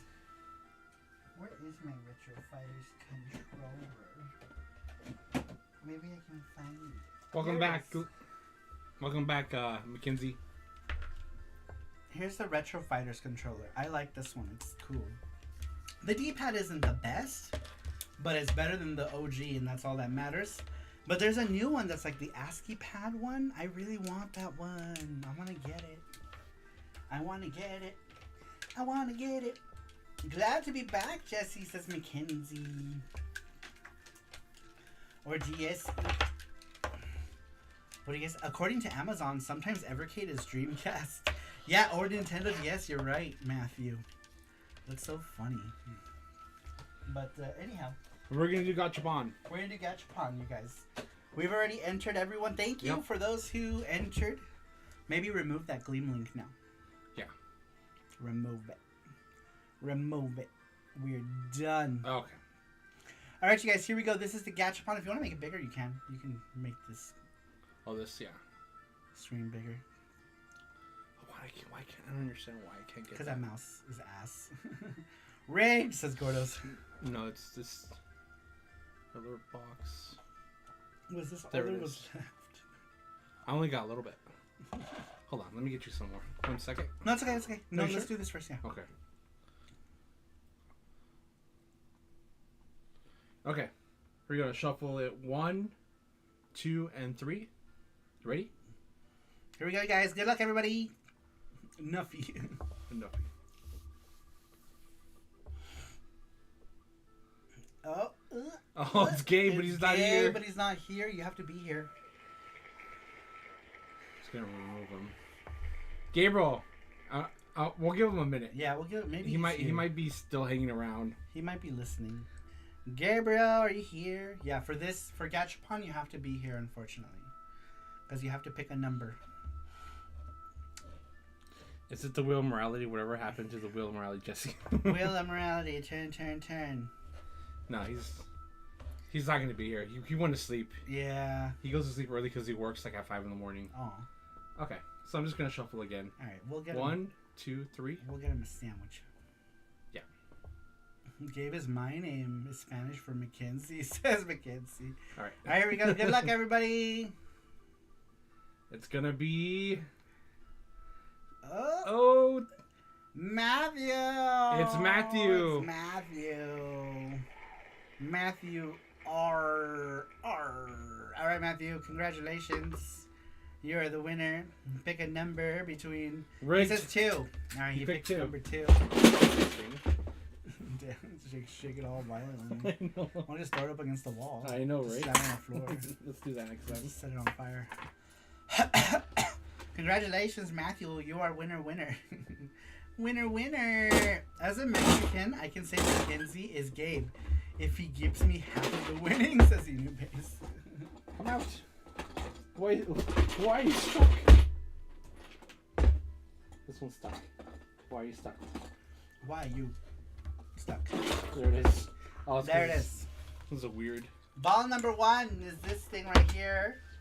It's a Mario 64. There's 2. Cool. Who won the... Didn't someone win one of these Yeah. last week? Uh-huh. What Mario was It's that right one? here. It was GT Beakerman. He got the Mario Galaxy. Galaxy, okay. That's Alright, 2. That was Ball his. number 2 is this Power Rangers whatever box. Something weird. Something weird. Here's 3. Alright, ball number 3 is... I don't know what this is. There goes the one. Oh my gosh. Hold on. Ball number 3 is this Evangelion bust. It's like an Evangelion head. I don't know if you can see it. But it was from one of those like 7-Eleven promotions that they're not doing anymore. Here's 3. Ball number 4. That's 3, I think. Oh, no, that's 4. 1, I'm 2, so sorry. 3, 4. Sorry about that. I'm holding the balls. I would know. I would know how many balls are in my hand. I can usually tell. All right. Ball number 4 is this Virtual Fighter pin of what's his name? Lao. Is that Lao? Is that what his name is? Xiao Pailong. All right. Ball number 5 is nothing because it's the big prize. Big prize paper with hamsters. Here's ball number 6. And ball number 6 is a Taiko no Tatsujin tape. I think it's just like regular tape. Yeah, right? it's regular tape. Yeah, it's like Taiko no it's Taiko no Tatsujin tape. Alright.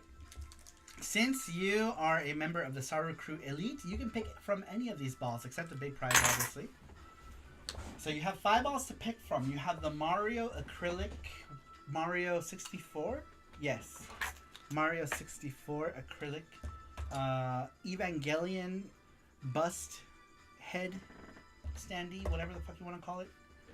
This Lao pin. What was this? The Power Rangers, weird Power Rangers thing that nobody wants ever. Nobody ever wants these Power Rangers toys. We need to replace them with better stuff. All right, you pick. That was all. And the Taiko tape. Taiko tape. Get in the robot. Saru is my choice. All right, so he chooses the Evangelion head right here. Let's see if I can show you what it looks like. But it's like a... You want to ask Matthew to open it? No, I don't want to open it. There we go. That's what it is. It has a little stand. These are pretty cool, actually. They're neato. Cute gizmo cup. Alright. This one is for Matthew. Why does Saru have against Gizmo since that's not no Gizmo allowed cup? Is it? Yeah, do not feed after midnight. Because they turn gay? Because they turn gay. Look at it. It's... What? Gizmo turns gay after midnight. If you feed them after midnight, they turn gay. Why does he have like come hither eyes? And he's like, Gizmo, what's going on, Gizmo? Unseal it, says I'm no gamer. What does Saru have against Gizmo? Since it's so funny. I turned gay by drinking the tap water. Frogs. Freaking frogs, yay! Who made Gizmo watch hentai? I knew it! The spinner knew there was no Gizmo allowed, so the wheel prevented Gizmo from winning. Shooting says, I can make a joke, but I don't want it to sound off. Continue. Oh, I'm so sorry. I had to yawn. Yeah, this is what was in there. I haven't even drank anything yet. Oh my god, serious? It's mine. I haven't even had it. He serves me soda. He drinks most of it. And then I said, this is what was in the cup. And then he finishes off the cup. Did you just leave it there? Because I leave it there. Yeah, you're like, okay, bring me soda. And he's there for an hour. Not even an hour. It was there Here for you like 5 minutes and you drank You ever it. seen that commercial? He does that with all of my things. He'll that- eat that- all my snacks. Because it's there in the fridge for like 3 days. I'll like leave a treat and be like, oh, this will be a fun Friday night treat for me. And I go into On a Tuesday. And I'll go into the fridge. I know, but like I'll leave it for like, 2 or 3 days. I'll come back to it when I'm in the mood. And then I go to the fridge and it's gone. It always happens. Don't tease us now. I won once and it turned me gay. Oh no.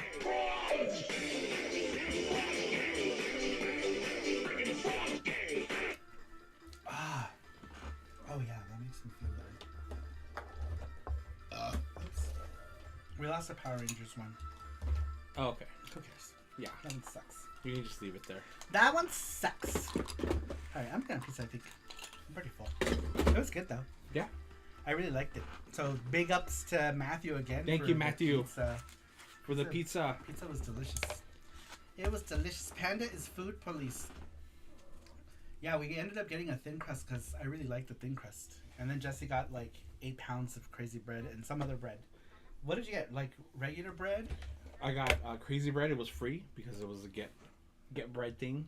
And then I got cheesy bread. Trays of bread. Alright, now we're going to listen to the FX and a Yuki soundtrack. What? There it is. Let me lower it down. It's really loud.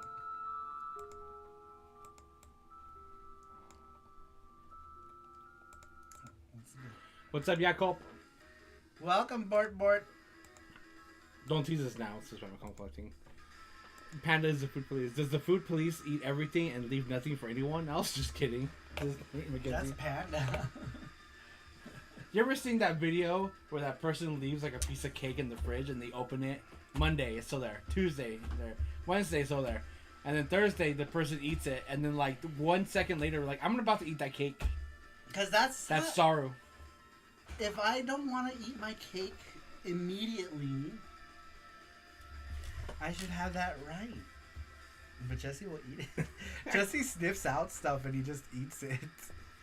But it's okay. He's Even allowed. if you hide it too. Even if I hide it, he'll find it. He will find it. So I don't bother hiding anything anymore because he'll sniff it out and he'll find it. And then it's just eating it under the table. You know, in the corner of the room. Or at night when you're sleeping. When I'm sleeping. You wake up by the kitchen. What are you doing? Nothing. I'm looking at going to porn. the bathroom. I'm like, why are you taking that container with you? Hide kicking your ass.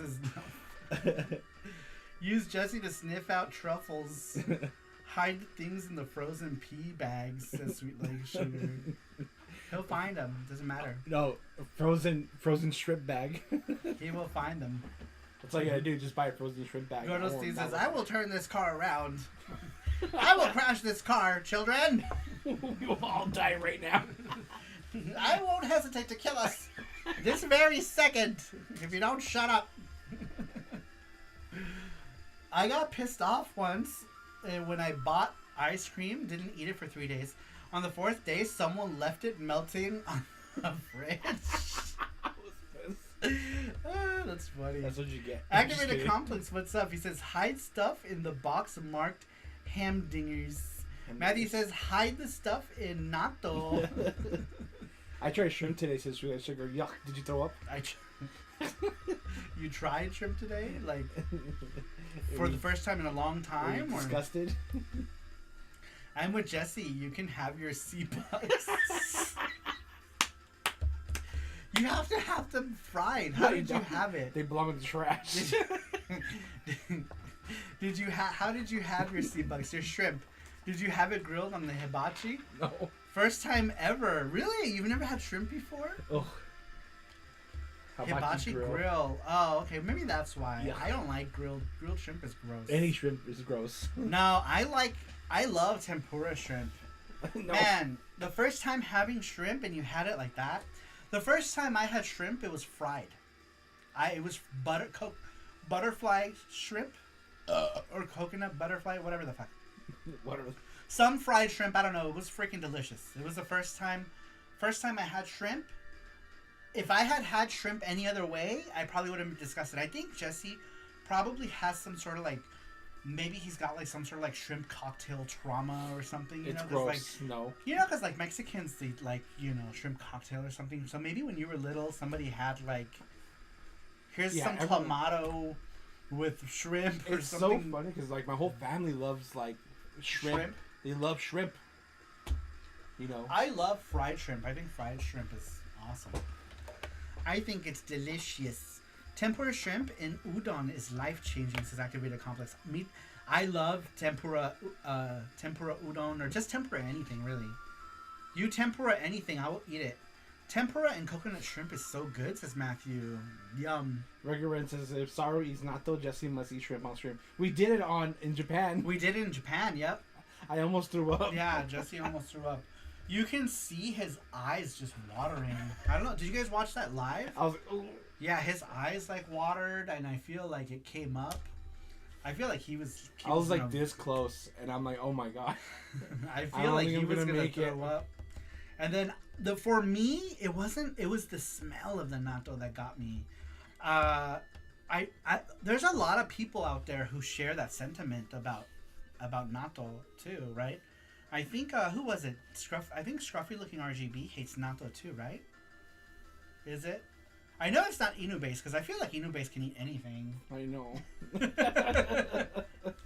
I feel like Inu base can eat whatever, whether it's cooked or not.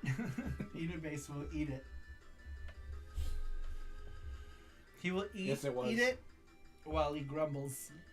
It was the same thing in natto. Yes, it was Recurrence. Mostly. Oh, It's so funny. So funny. Scrimps. I love My Little Pixel. He always says that. Little scrimps. I love his channel. It's so good. So good. I haven't watched his last couple videos. I need to. Sometimes I won't, like, if it's like some like China console, I won't watch it. But if it's like anything to do with retro video game stuff, I'll watch it. Regular says, Pobrecito Panda. Inube says, my favorite BLT sandwich is with Kujira bacon. What is that? I don't know what that means. Is that the ear? Is that bacon from the ears? all diarrhea. All diarrhea. No. Mercury. I thought it said diarrhea. Alright. Whom is this Kujira and how are they baked in? Natto is not gross food. You get no bravery points for it. Little kids in Japan eat it every morning, and it's disgusting. I don't like it. I'm not a Japanese child, so I don't think I was born into liking it. I like almost all things Japan. That is one of the exceptions. I don't like natto. I don't like sea urchin. I had sea urchin once, and I thought that was disgusting too. What else? I don't like oysters. I'll eat mussels in clam chowder. Clam chowder, that's the only way I'll eat clam chowder too, but I don't like oysters and stuff. Like, that grosses me out. I like clam chowder, but I can't eat clams by itself. Fish penis says no dragon. Oh, is that that sperm fish? Lobster? Sperm fish. I love lobster. I like lobster if it's cooked into stuff. Like, I'll eat like lobster bisque or like lobster biscuits or like lobster in pasta, but like straight out of the lobster's ass, I'm not a big fan of it. I feel like it has. Maybe I need to have better lobster because the only time I had lobster was at like Red Lobster, and I don't think they're a good place for anything seafood. Probably. Lobness. What is it? I'm not a fan of shirako. That's what it is, shirako. Shirako is the sperm, fish sperm, right? Extra butter on them at the lobster butt. Because it says if he doesn't give me diarrhea, then I don't want it. It needs to give me diarrhea. Oh man. Like, for instance, I feel what Jesse feels when I try sour cream. I can't sour cream. You can have sour cream. What? I love Wakatelas. I love sour cream. Sour cream. Some sour creams, like some sour creams are too sour. I feel like. So it just depends on the sour cream. I love sour. Like anything sour. The more sour, the better. See, with me, I don't like it if it's too sour. Like, I feel like when I get sour cream inside tacos and Taco Bell, I feel like that's the good amount of sour. Like, I feel like Knudsen sour cream is too sour. Oh, that's my favorite. He loves Knudsen. I'll eat it, but I feel like it's a little too sour. I can like taste like a tanginess to it that I I'm not fond of. Sour cream with a shot of pickle juice. Yum. So I will have like Kroger makes a good sour cream. Walmart makes a good sour cream that's not super sour. I like these like aftermarket, third part or whatever you call them. What do you call them? Generic. I like most generic ones. I feel like they're not too sour. Durian. Sour cream. I've never eaten durian, but I kind of want to wait to have durian in like Southeast Asia. Like I want to go to Southeast Asia and then have durian there. I feel like I don't want to have it here and have a bad experience with it. I had it. Is it good? It's good. Is it? I had ice cream. Oh, durian ice cream. It's good. Okay. But That might be good, but I want to try like real durian. just don't what my friend said. Well, I had the real thing too. Just don't smell it. Just put it in your mouth. Just don't smell Just it. don't But smell I it. heard that like in Malaysia and Thailand and those places, Vietnam, you can get durian that's less That's smelly. that's not super pungent. So I don't know, maybe it's just after it gets old or something. I don't know.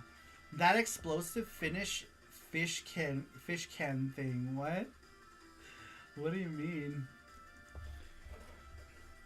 Don't sniff it, just put it in your mouth. It's not too sour. It just gives me. The fuck is durian? It's that fruit that smells like feet. Durian has a foul odor, but at least it's just a fruit. Like cheesy feet. Cheesy feet in the sun, walking all day barefoot. Letting it dry in the hot 120 I can't degree have it sun. tripas. That's gross. I don't like tripa either. Tripas smells so gross when you cook it. When you're preparing it, When you're frying it, it fucking smells gross. tripe is fucking Tripe is disgusting. gross. I don't like tripe at all in any form. That's not true. I had fried tripe on tacos. I had fried tripe tacos, and it was pretty good. Chewy, but pretty good. I didn't mind it. I didn't mind it fried. Inube says, "Oi, do what?" I feel like hormone is great. See, that's another thing too. I haven't had it. Like I haven't had like the Japanese one. So maybe I have to have it. Maybe I have to try hormone. Hormone. Chinchillas? Chinchulines. Oh. Chinchillas are the creature. Chinchulines. Tripitas. Was it Peruvians that eat giblets? Dribbles? What's it called? Yeah, Peruvians eat hamsters. Hamsters, yes. Or cuy. Cuy. Cuy. What are those cuy called? Cuy. No, they're called something else. Cuy. In Spanish? Yeah. Well, They're called cuy. the Peruvians call them cuy, I think, right? Don't they? And they eat them. They fry them. Yeah, we call them something Or else. they bake them in a clay oven or something like that, right? Or they do them like over a fire. And when they're Cuyos, they're says fine. Inubase. And they're dead. Recommend says ciruelos are yummy. Ciruelos. Cueritos are yummy. I know a few people Oh, I don't like those. who don't like them. Yeah, cueritos are gross. You fry that shit, I'll eat them. But like cueritos así, like raw, like cueritos, like when they put like cueritos in your tostilocos, I can't deal with that. I cannot deal. Fish explosive can on stink. It's called surströmming. Where the hell is Shell when you need someone to read something in Swedish? Screw the Net says, long ago I discovered normal tacos are much smaller than the Tex-Mex ones, but equally tasty. Wow, not even in snacks? Like cueritos, no, and like the tostilocos, bleh, asco. Asco, bleh, like especially, like they're all chewy. Cueritos are nacho cheese, Doritos, and a shit ton of tapatio and lime. Diarrhea! Chorro. Non-stop. Chorro. Non-stop chorro with like 4 R's. That's what that sounds like. Alright, let's get back to the weekly question, you guys. We always derail so hard. Alright, next one comes to us from Nuff Dragon. Favorite memory about purchasing a game? Nuff Dragon says, I always remember going to our local hardware store to buy brand new Mario 3. I almost skipped out on pizza that Saturday due to how fun it was, says Nuff Dragon. Man, Super Mario Brothers 3. Anyone go down... what is going down on my mind right now? And because anyone ever... So I pirated Mario 3 like way before the game even came out here, because Chinatown LA was awesome for pirated stuff. And you got Famicom shit and that honeybee going down on Cueritos, says Nuff Dragon. Now we're talking. What kind of Cueritos are we talking about now? But yeah, we used to get like all these like pirated carts from a place called Dynasty Plaza. I still have. This is you guys want to see my first ever pirated cart? This is my first pirated cart right here. Like 1988, 89.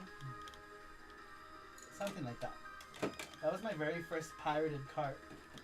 Dynasty Plaza, LA. Shout out to piracy. Wait, when did Nuff Dragon's game store start going down? When they were having sales. Let's see here. Not sure if food or spreadable hell on toast. Wait, what are we talking about? Oh, surströmming. How do you say that? Chorro.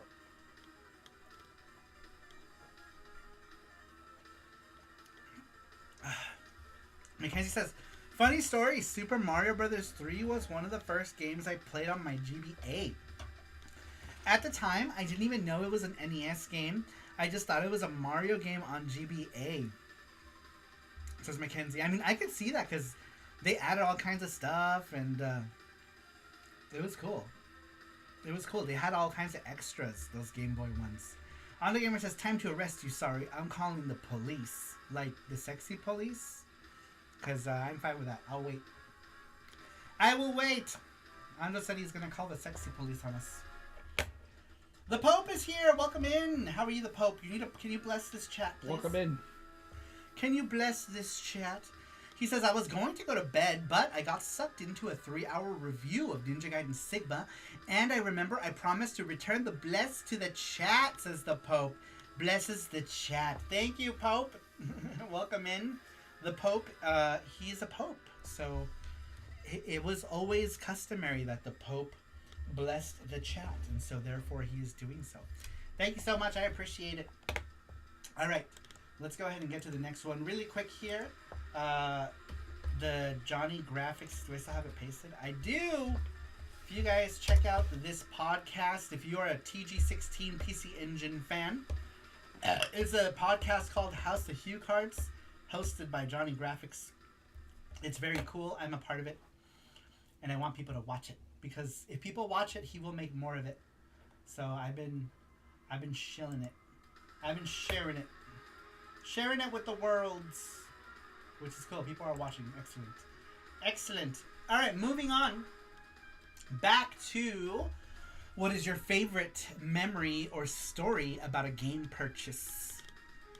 Number one. Sorry, let me go back. I scrolled way down. What happened here? My bad. Hold on. I went crazy. Who did I do last? Nuff Dragon? Yeah, Nuff Dragon. All right, next one is from our panda, Jesse McFluffs. Jesse says, mine would be Pokemon Red. I remember going to Toys R Us and seeing the kids losing their shit over Pokemon in the store. My dad asked if the game I wanted was there, and it was. At the time, you had to get a slip of paper and take it to the counter so they can go back and get it for you. I remember going home and reading the back of the box over and over. I was trying to figure out which Pokemon I wanted to choose. I picked Bulbasaur, even though it was the worst pick to progress in the game. I think I played over 100 hours in total. I played at church, school, and road trips. At the time, I felt the most happy and excited to wake up to play a video game. Aww, it's such a cute story. That's such a cute story from a panda. And then he ate all my snacks. You played at church too, huh? I did, yeah. Oh, my mom, like, she would cover me too. Oh yeah, you were saying. Yeah, she'd like, Because I'll be bored. I'm like, Mom, I'm bored. He's like, okay, play your game. And she'd cover me with her blouse. Dude, that's awesome. And she Your mom is awesome. Yeah. I love Jesse's mom. She's so cool. She's so much fun. It's so funny because like she'll come visit and we'll go do stuff. So yeah, I totally love Jesse's mom. I thought Jesse's story. Oh wait, Saru, be grateful. The police will treat you nicer for playing pirated games than them. Looks outside for Nintendo lawyers. The Nintendo ninjas. The Nintenjas. I thought Jesse's story was going to be about Saru having Panda on the leash, and Jesse ripped a Pokemon game out of the kid's hands while Saru pulled on the leash, yelling, "Bad Panda! Bad! Bad Panda!" Sometimes I have to put him on a leash. And it's not like a sex thing. It's just sometimes he starts to destroy the furniture. He'll climb on stuff. He's really like... He's almost domesticated. But sometimes he gets his crazies. Panda will get the zoomies. I know. And he'll do things. And I have to tell him to stop. It's okay. He's allowed. He's allowed. Alright. The Pope says the Kyoto Yakuza, the Yamauchi clan. Says the Pope. Alright, next one comes to us from Sweet Like Sugar. We had asked, what is your favorite story about a game purchase? Sweet says it's the summer of 1999 and it felt like an eternity. As I counted down the days to the launch of the Sega Dreamcast. Months earlier, I had marched into my local Funko Land, slapped down my hard-earned cash and reserved my system along with Sonic Adventure and Blue Stinger. Sega was back, ready to take on Sony and Nintendo, and I was all in. Every magazine preview, every screenshot, and every whispered rumor only added to the hype. When the call finally came on September 9th, telling me that my Dreamcast was waiting, I could barely contain my excitement. I bolted to the store, clutching my receipt like it was the golden ticket. And the moment I saw that sleek white box behind the counter, I knew gaming was about to change forever. The ride home felt longer than usual, but the second I stepped through the door, I ripped open the packaging and I hooked everything up as fast as humanly possible. First up was Sonic Adventure. The second I saw that intro cutscene with Open Your Heart blaring, I knew this was the next level. The speed, the graphics, the sense of scale. It was everything I had ever dreamed of. When I needed a break from the adrenaline, Blue Stinger pulled me into its weird, eerie world, and I loved every second of it. The whole weekend was a blur of gaming bliss. I barely ate, barely slept, just lost myself in Sega's triumphant return. The Dreamcast wasn't just a console, it was the future, and I was there for every incredible moment, says Sweet Like Sugar. Man, that was an awesome answer. Yeah. I love that. I think I loved it because I can relate so hard to it when the Dreamcast came out. Oh my god. With me, it was a little different, right? Because we did our reservations and we had to be there at midnight to pick them up. Especially if you hadn't paid it in full, which I had not. I had not paid it in full. I remember having just enough money in the bank account to pay it off, but then I didn't have a game and I saw Soul Calibur and I had to get it. And I overdrew my bank account to get Soul Calibur. I know, it was like the stupidest thing. The game ended up costing me like $30 more than it would have because I overdrew my bank account. But I had to have a game. Once I could go home to the Dreamcast and play a bunch of demos. I mean, I guess I could have done that. But man, Soul Calibur. We went home. I had no regrets whatsoever.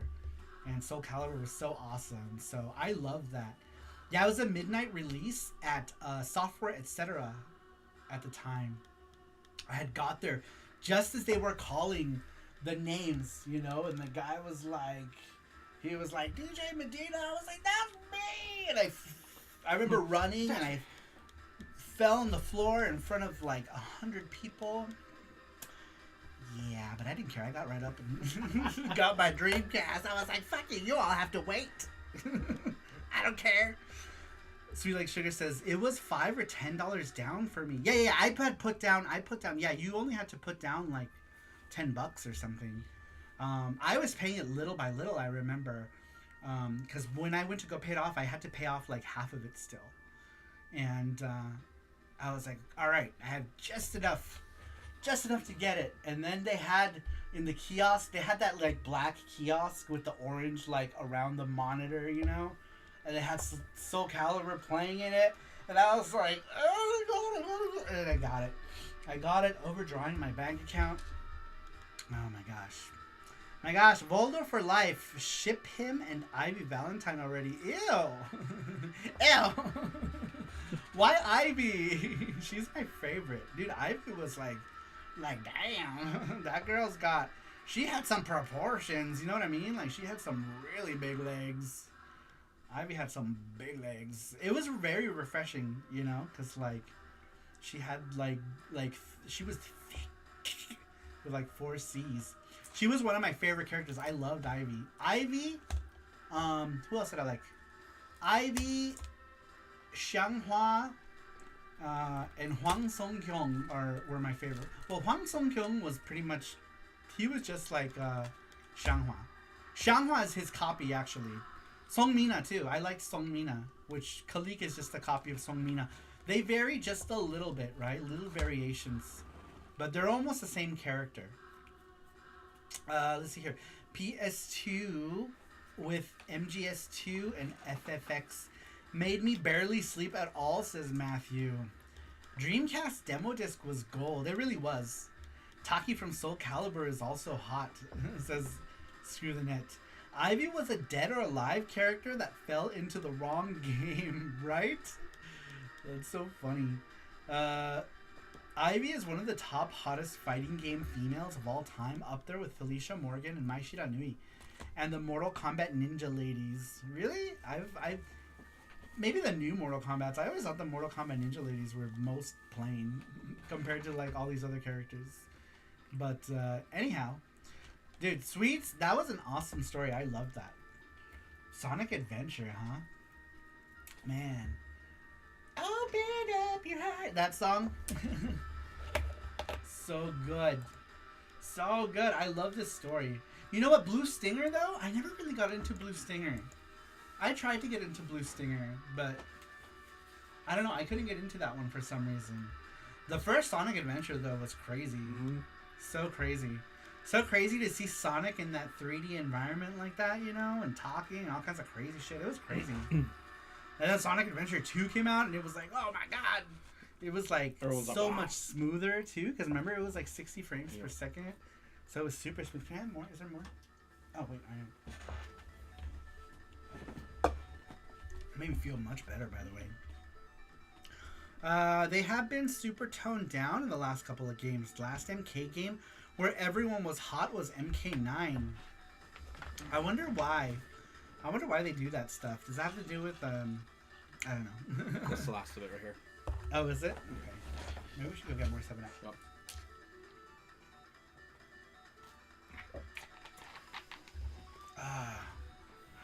I have so many hours into Sonic Adventure 2 Chao Garden, says the Pope. So many Chao with PTSD. That's funny. Taki's nipples are the best characters. Bad Pope. The Church of Nipples is the church the Pope comes from. All right, moving on. Man, I feel like we all like reminisced on Sweet Like Sugar's answer, huh? That's a good one. Love that one. Love that 99.99. Love right there. Very cool, Sweet Like Sugar. Oh, speaking of Sweet Like Sugar, we should start talking about next week's question. Since we have a Sweets. Since the Sweets is here. Sega! Oh no, I'm ripping this monkey. You are? There we go. Poor guy, I smashed him. He was rolled under my chair. Look at him. Poor thing. Look at him, he's dead. Poor monkey. Poor monkey. We have one. Where can I put you, monkey? Where can I put monkey? Alright, we're just gonna put monkey right here for now. Dead monkey. He's my dead monkey. Good job, Sweets. Yeah, that was an awesome answer. I love that one.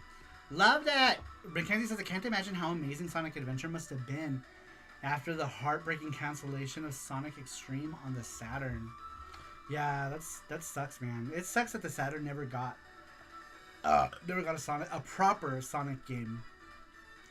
We got rehashes on the Saturn, right? We got Sonic 3D Blast, and we got freaking Sonic Jam. I loved Sonic Jam, by the way. Dude, Sonic Jam was the shit. I still have my original copy of Sonic Jam. Absolutely loved Sonic Jam. It was so cool. Such a cool collection. All of the gallery features that Sonic Jam had. Oh my gosh. So good. I can't imagine how amazing Sonic Adventure... Oh, sorry. Then they aged everyone up in Mortal Kombat games to match their chronological ages. Oh, really? So we got like some like 40s and 50s middle-aged ninja girls. While the DC maybe was not the success Sega hoped for, the launch of the console will go down as one of the best launches of all time, and fans like us keep the dream alive, says Mackenzie. Yes, that has to be the most exciting release of any console. I agree with you there. I feel like it was I don't know, it was so memorable. It was super memorable. I think especially for those who were able to get it right on the release day, I feel like it was super memorable. I don't recall the DC launch, plus I never realized what its console symbol meant for like a while, says Screw the Net. But I'm glad Sega broke into the 128-bit race. Alright. Nipples. Moving on. Next one. Favorite story about a game purchase comes to us from Matthew Roach, aka Motoko 2030, aka Commander Shepard, says, Matthew here, I would have to say it was the PSP 1000 along with Wipeout Pure. When the PSP 1000 came out, I was in college, so on that release day, I had evening classes before heading to college. I stopped off at the local EB Games and picked up a PSP 1000 along with Wipeout Pure, then headed to college. The handheld and game were in my laptop bag with me, anxiously waiting for college to end for that night so I could go home and play on the PSP with the welcome UMD that came with the system alongside Wipeout Pure. That I was so hooked on. Yeah, PSP was another good ass launch too, man. That was another console I got on launch. I remember I got mine at Fry's, and dude, the PSP was awesome. You know, the PSP was amazing console. The launch for me wasn't like as memorable as say like the Dreamcast launch, but it was pretty memorable. It's hard for me to pick one. The two that are really memorable for me are the Dreamcast and the PS2. The PS2 was kind of crazy too, kind of a crazy launch. People were going absolutely nuts for it. All right. The Pope says the Dreamcast and Megasys will never die as long as indie devs with too much time on their hands make games for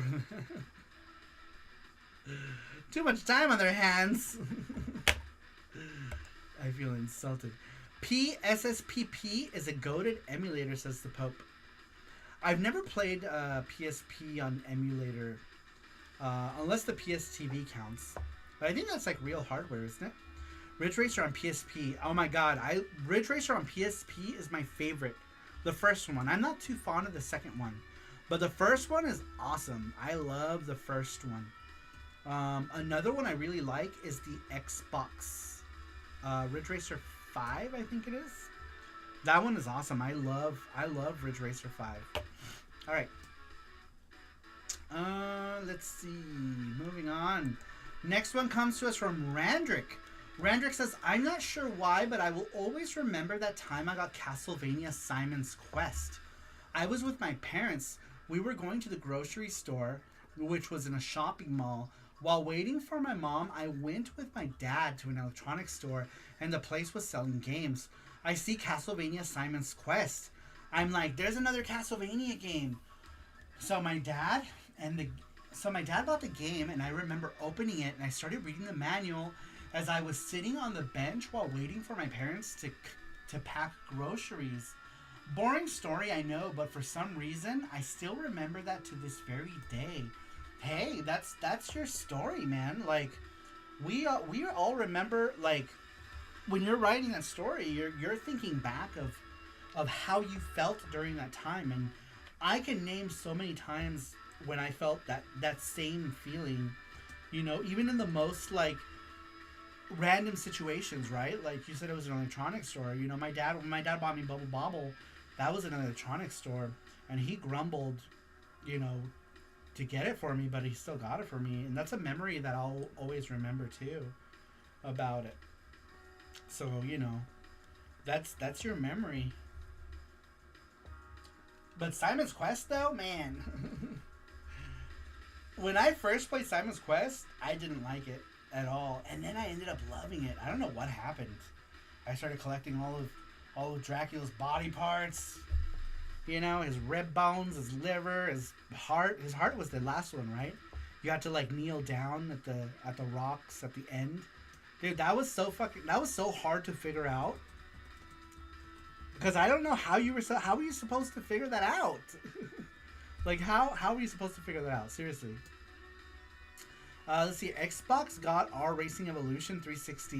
360 got Ridge Racer 6, which you can still play. But in modern Xboxes, yeah, I downloaded it. I have it for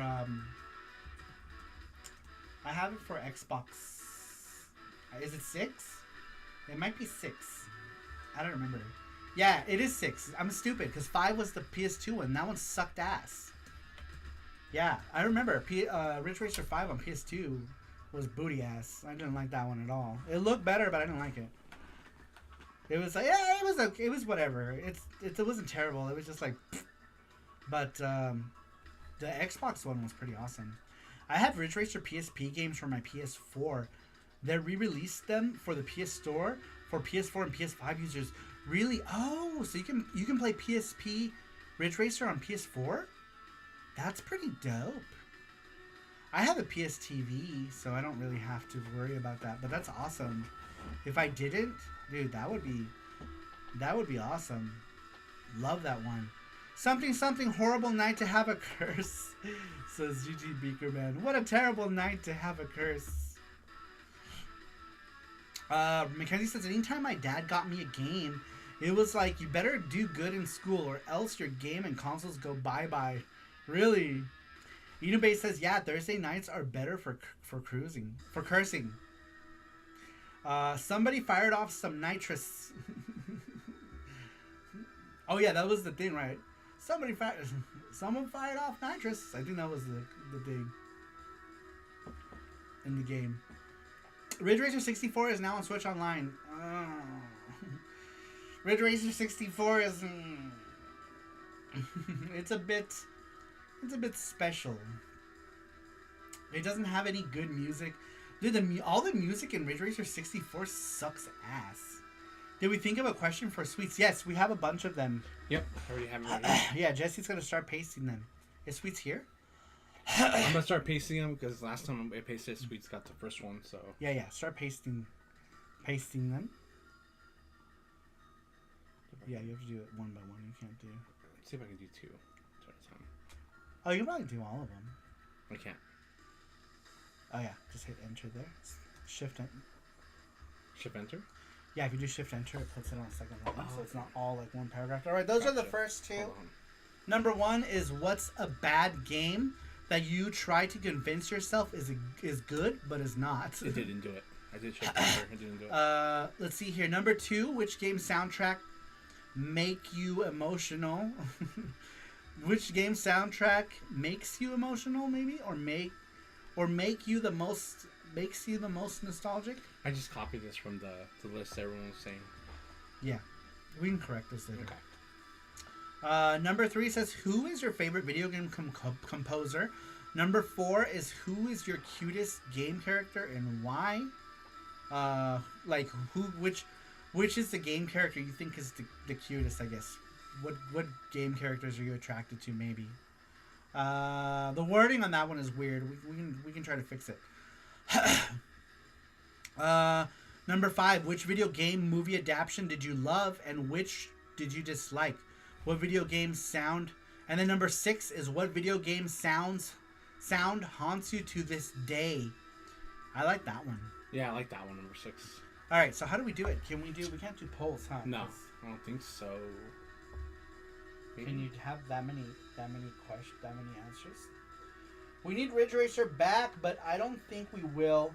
I'm convinced most music from Tekken 8 was intended for a cancel Ridge Racer. You think so? I wonder. Poll in Discord. Oh yeah, that's true. We could do a poll in Discord. That's true. How do we do that? Hey, since Sweet is asleep, we can just do it tonight, and then tomorrow she can put it up. No, Sweets is here. I said, She is? Sweets, are you here? She said, nope. Oh. Okay. She said, nope, not here. So I guess we can do a poll in Discord if you want. Yeah, or you guys can just tell us. GT Brickman, we have like 6 more. Yeah, we have like 6 more. We're not done yet. Today's a long show, huh? We're going for the 3-hour mark. Well, long for SaruShow. Lately, we've been streaming on Twitch for like 8 hours a stream. Our Twitch streams have been crazy long lately. Crazy long. Let me see. Our last stream on Twitch, I think, was 7.5 hours. Something like that. Long time. By the way, if anyone is not following me on Twitch, please do. We play a lot of retro on every Friday. We do PC Engine Fridays. Mondays we've been doing Evercade because my Polymega is not back yet. But normally Mondays is reserved for Sega Mega Monday. But since Sega stuff is kind of complicated, it's easier to just play it on the Polymega.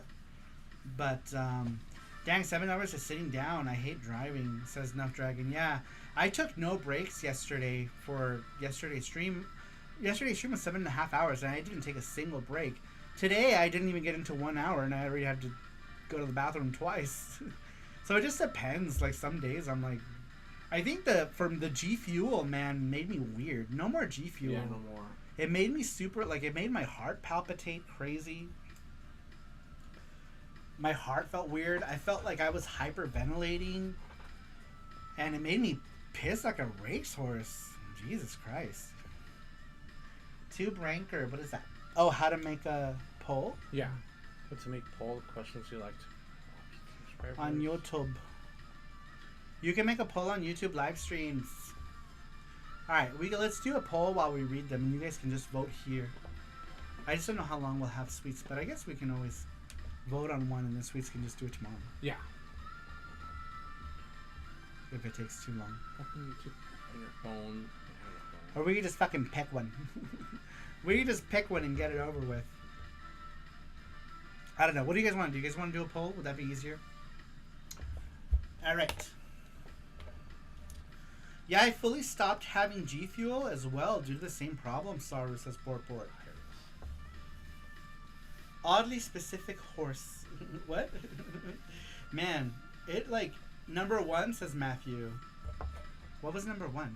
Yeah, you can only do 4. So it only does 4 options. Just pick a number 1 through 6. Number 1 is what's a bad game that you try to convince yourself is a good game. Number 2 is what game soundtrack makes you emotional or makes you the most nostalgic. Number 3 is who is your favorite video game composer.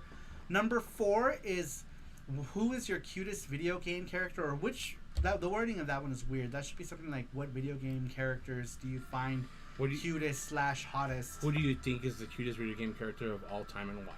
Yeah, that's a good one. Who do you think is the cutest video game character of all time and why? That one is number 4. Number 5 is which video game movie adaptation did you love and which did you dislike? Number 6 is what video game sound haunts you to this day. Alright, you guys. We got 1 for number 1. I fixed number 4 for you, Saru. I'll put it right here. Says Mackenzie. What did it say? Did you? 4 can be worked as who do you think is the cutest video game character of all time and why? Yes, okay. That's the one. That's how you updated it, right? Thank you, Mackenzie. Yeah. I appreciate that. I updated it.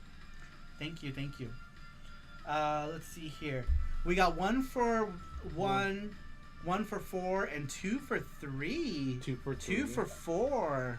2 for 4. 2 for 4, you guys. 2 for 3 and 2 for 4. They're tied. So we have yeah.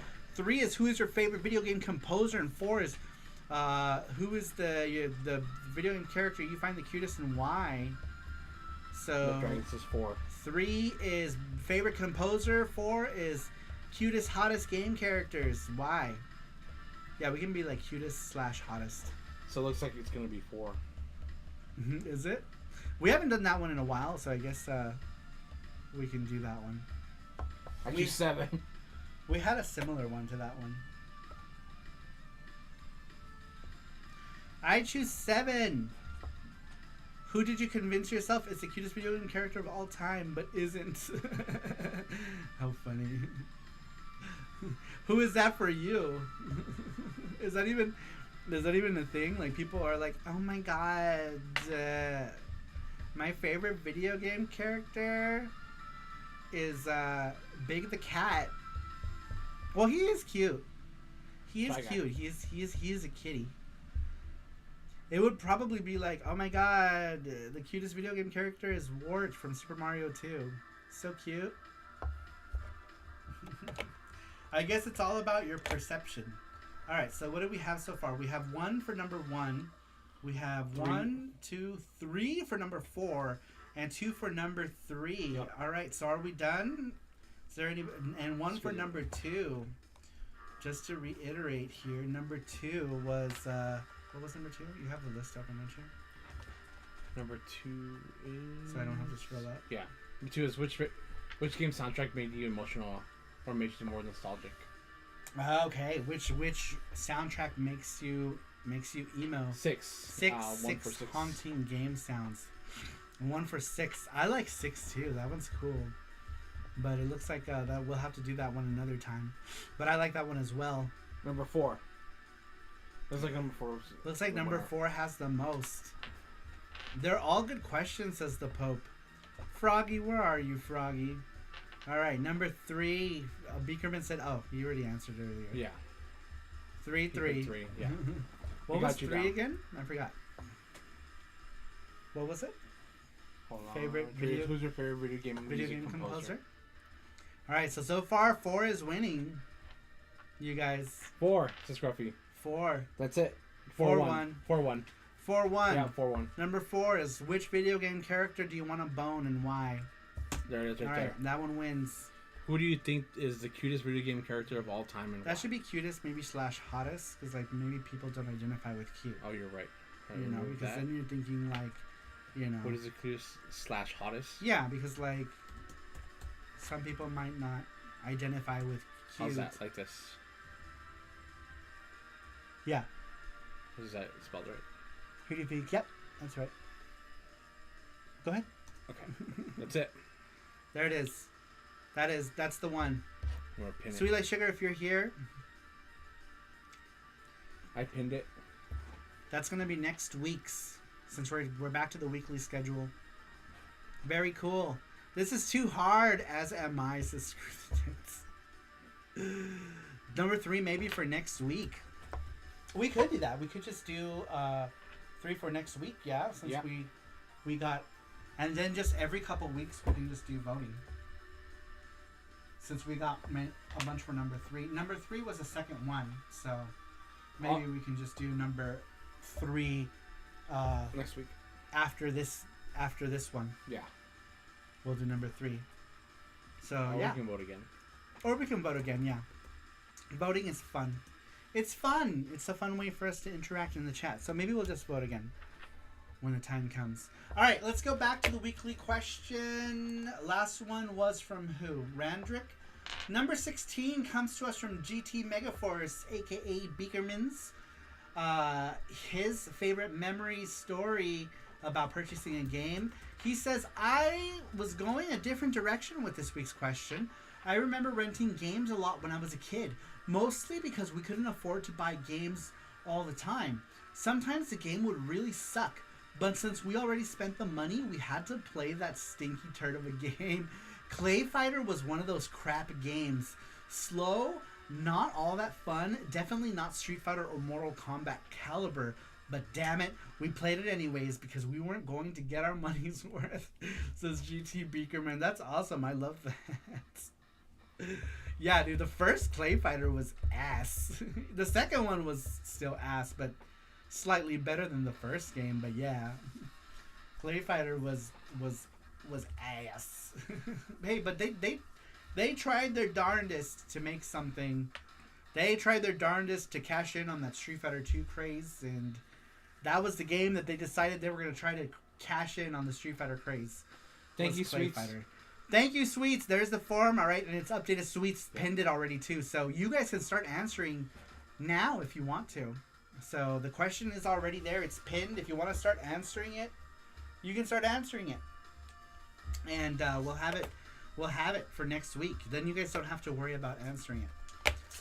But anyhow, yeah, a lot of publishers were trying to cash in on SF2. Everybody was trying to cash in on SF2. I feel like everybody was. You know, that was just yeah. It was a moneymaker. Fighting games were printing money. Everybody wanted a slice of the pie. There was, man, Fighters History Dynamite. There was that documentary. Did you guys watch that? Not documentary, but it was like the legal documentation that Data East had about why Fighters History Dynamite was so different than Street Fighter, and Data East actually won that lawsuit, and Capcom had to back off pretty much because Capcom was trying to say that Fighters History was too much like Street Fighter 2, and it was in the sense that it was a fighting game, but you know, many of the characters were different. They changed it enough. What is it like? You can change something up to 30% before it's no longer plagiarism. So I think they changed it enough.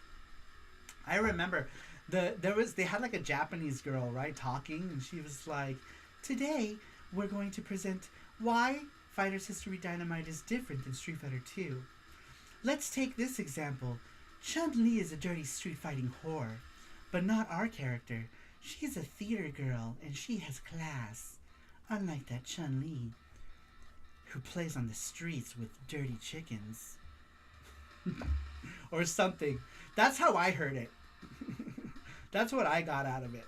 They were trying to say, they were like, Chun-Li is a ruffian with no class. Even Street Fighter 2 was cashing in on Street Fighter 2. They were. Like, how many Street Fighter 2s did they have to make, right? It was like Street Fighter 2 and Street Fighter 2 Champion Edition, Street Fighter 2 Hyper Fighting, and Street Fighter 2 Inside Street Fighter 2, and Street Fighter 2 Peanut Butter and Jelly. Gamer says Chun-Li is a whore. That is just wrong. She wasn't saying that in so many words, but they were trying to say that, you know, Chun-Li was like, you know, she was a ruffian.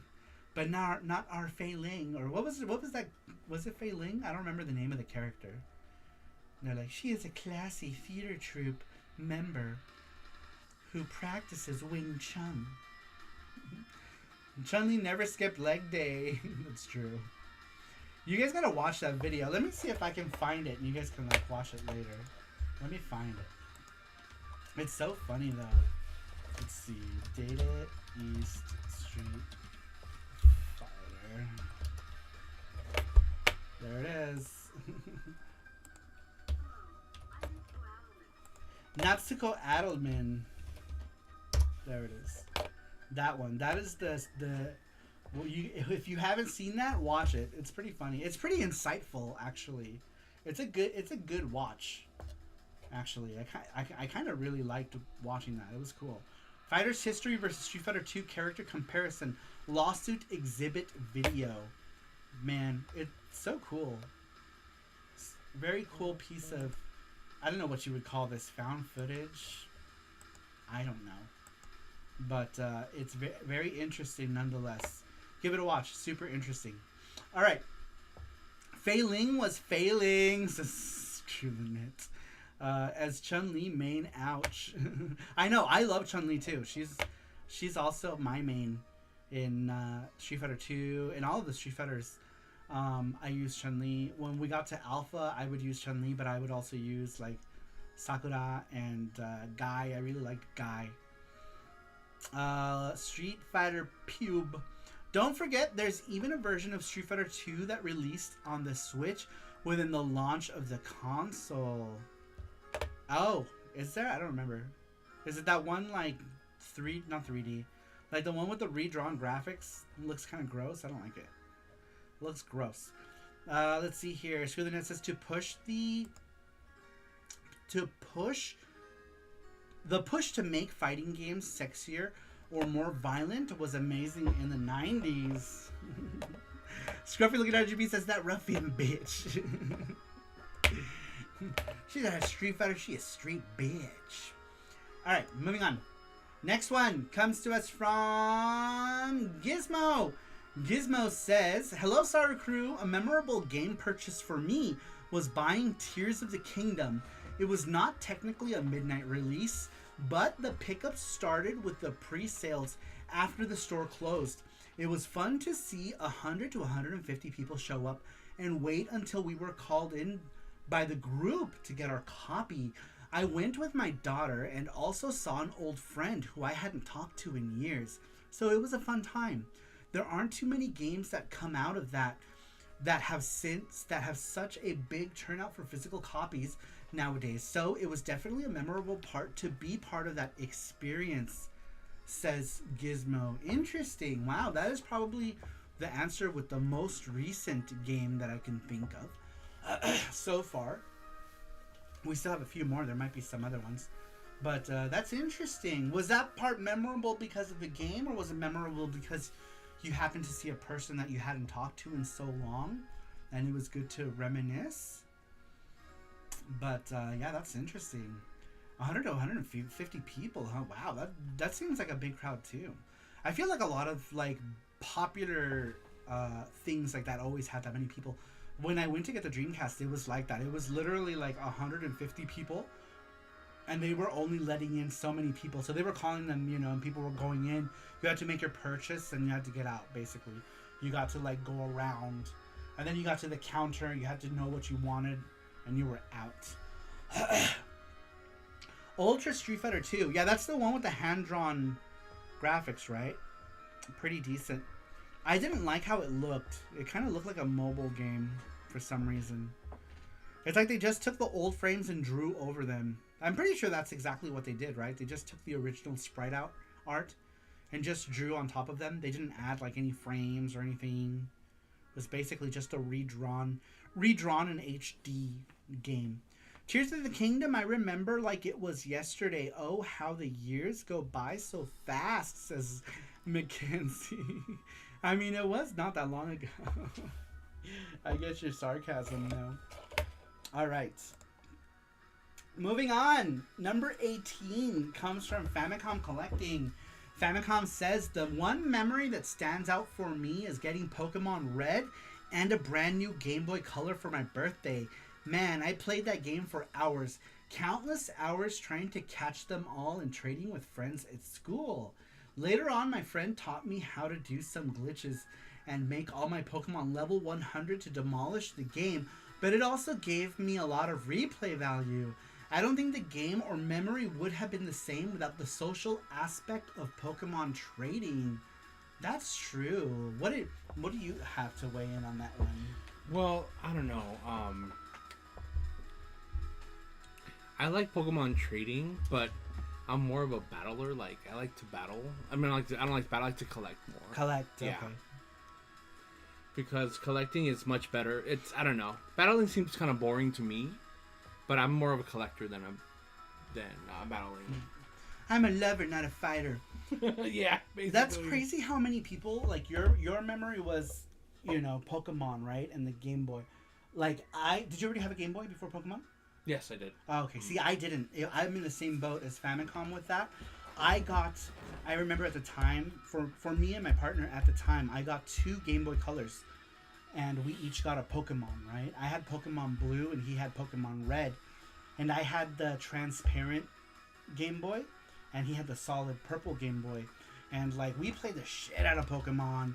And I was like, oh, this is so cool. And then they kept making more Pokemon games and I just was like, I can't do this again. I'm a busy man.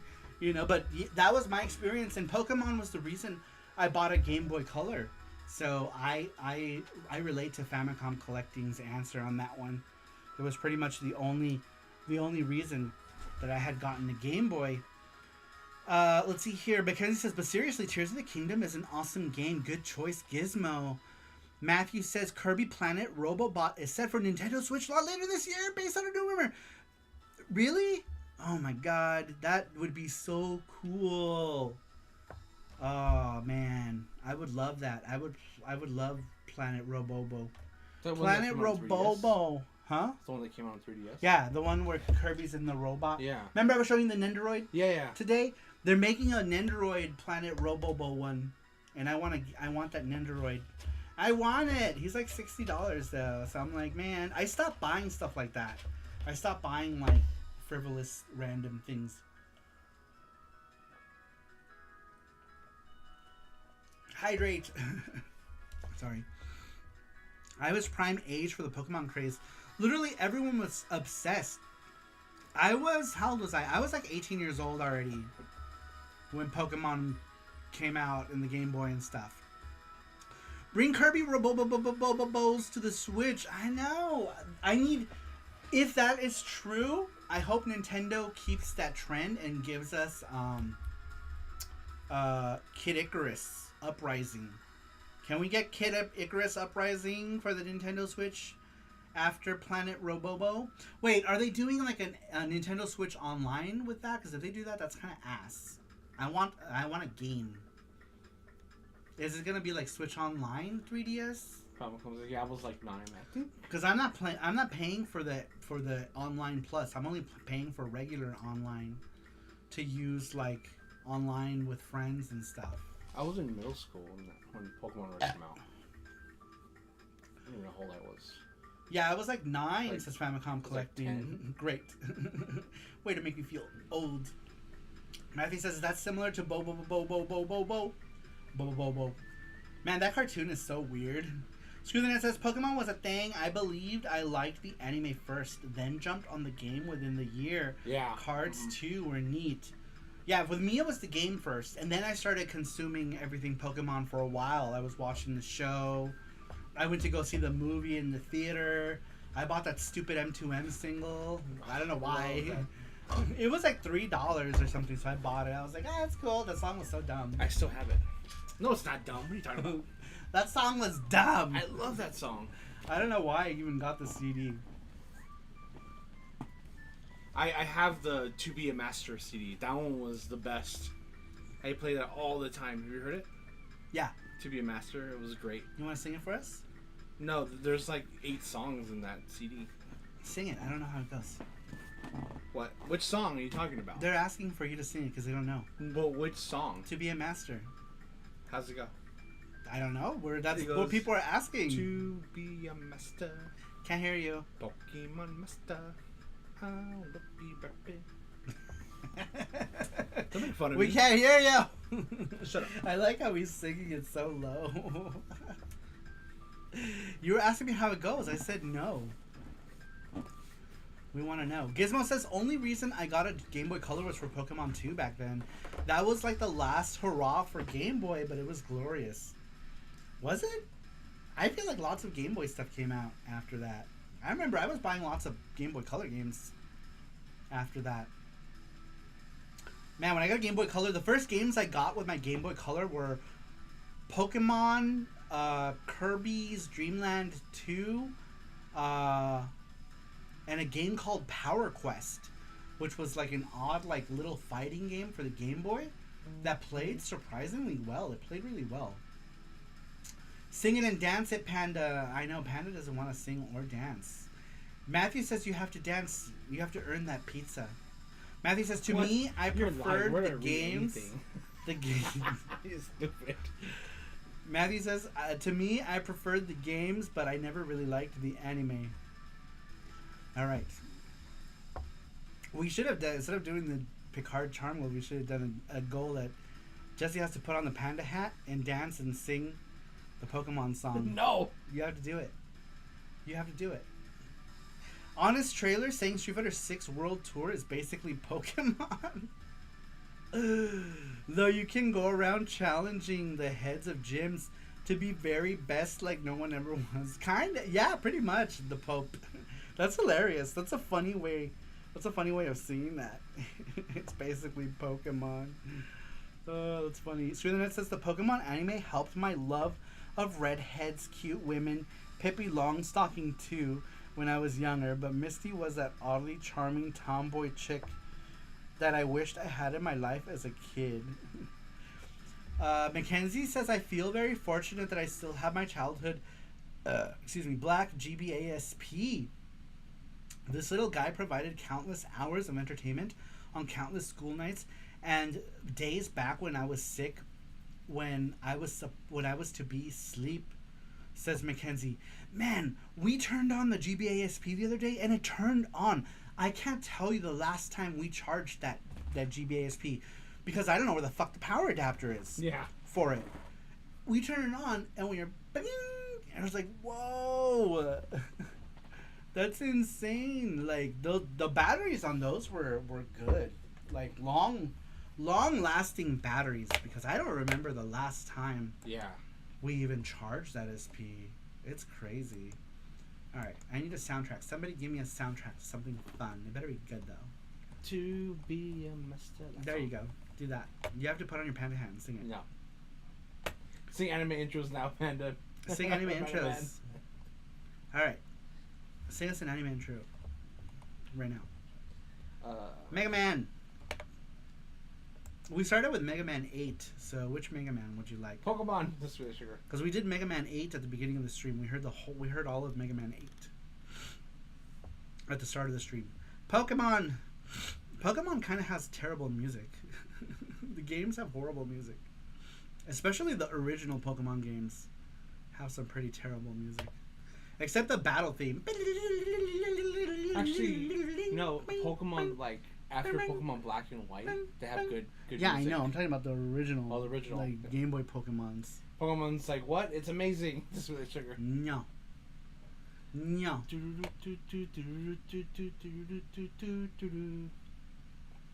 That's the map music, right? Mega Man 8 is a vibe, but if we did 8, then 11. You hate Pokemon. We already did 8. We can do 11. Let's do Mega Man 11. Mega Man 11 has really good music. You don't like Little Caesars? You don't like Pokemon? Oh, Mega Man 5. Alright, we'll do Mega Man 5 first. I feel like it's going to be a short soundtrack. Ooh, we can do Complete Works. Is Complete Works... I think it's arranged, isn't it? Oh, I guess not. Never mind. I thought it was going to be arranged. Oh, no, there are arranged ones. Check it out.